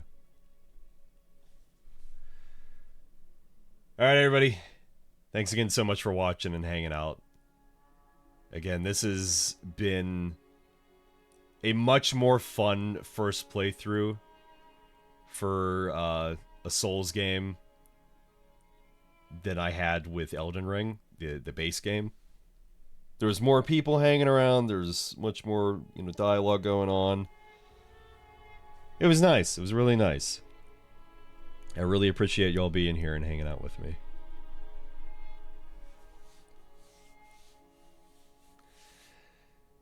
It's nice to be done after 107 hours. Alright, everybody. I'll see y'all again later in the week. Or for this VOD series, I shall see you in the next Souls thing that FromSoft puts out. And finally, after almost 15 hours, don't forget to two-hand your binoculars. And I shall see you on the... I'll see y'all next time. I gotta rest my voice. Goodbye. Take care. Goodbye. Farewell.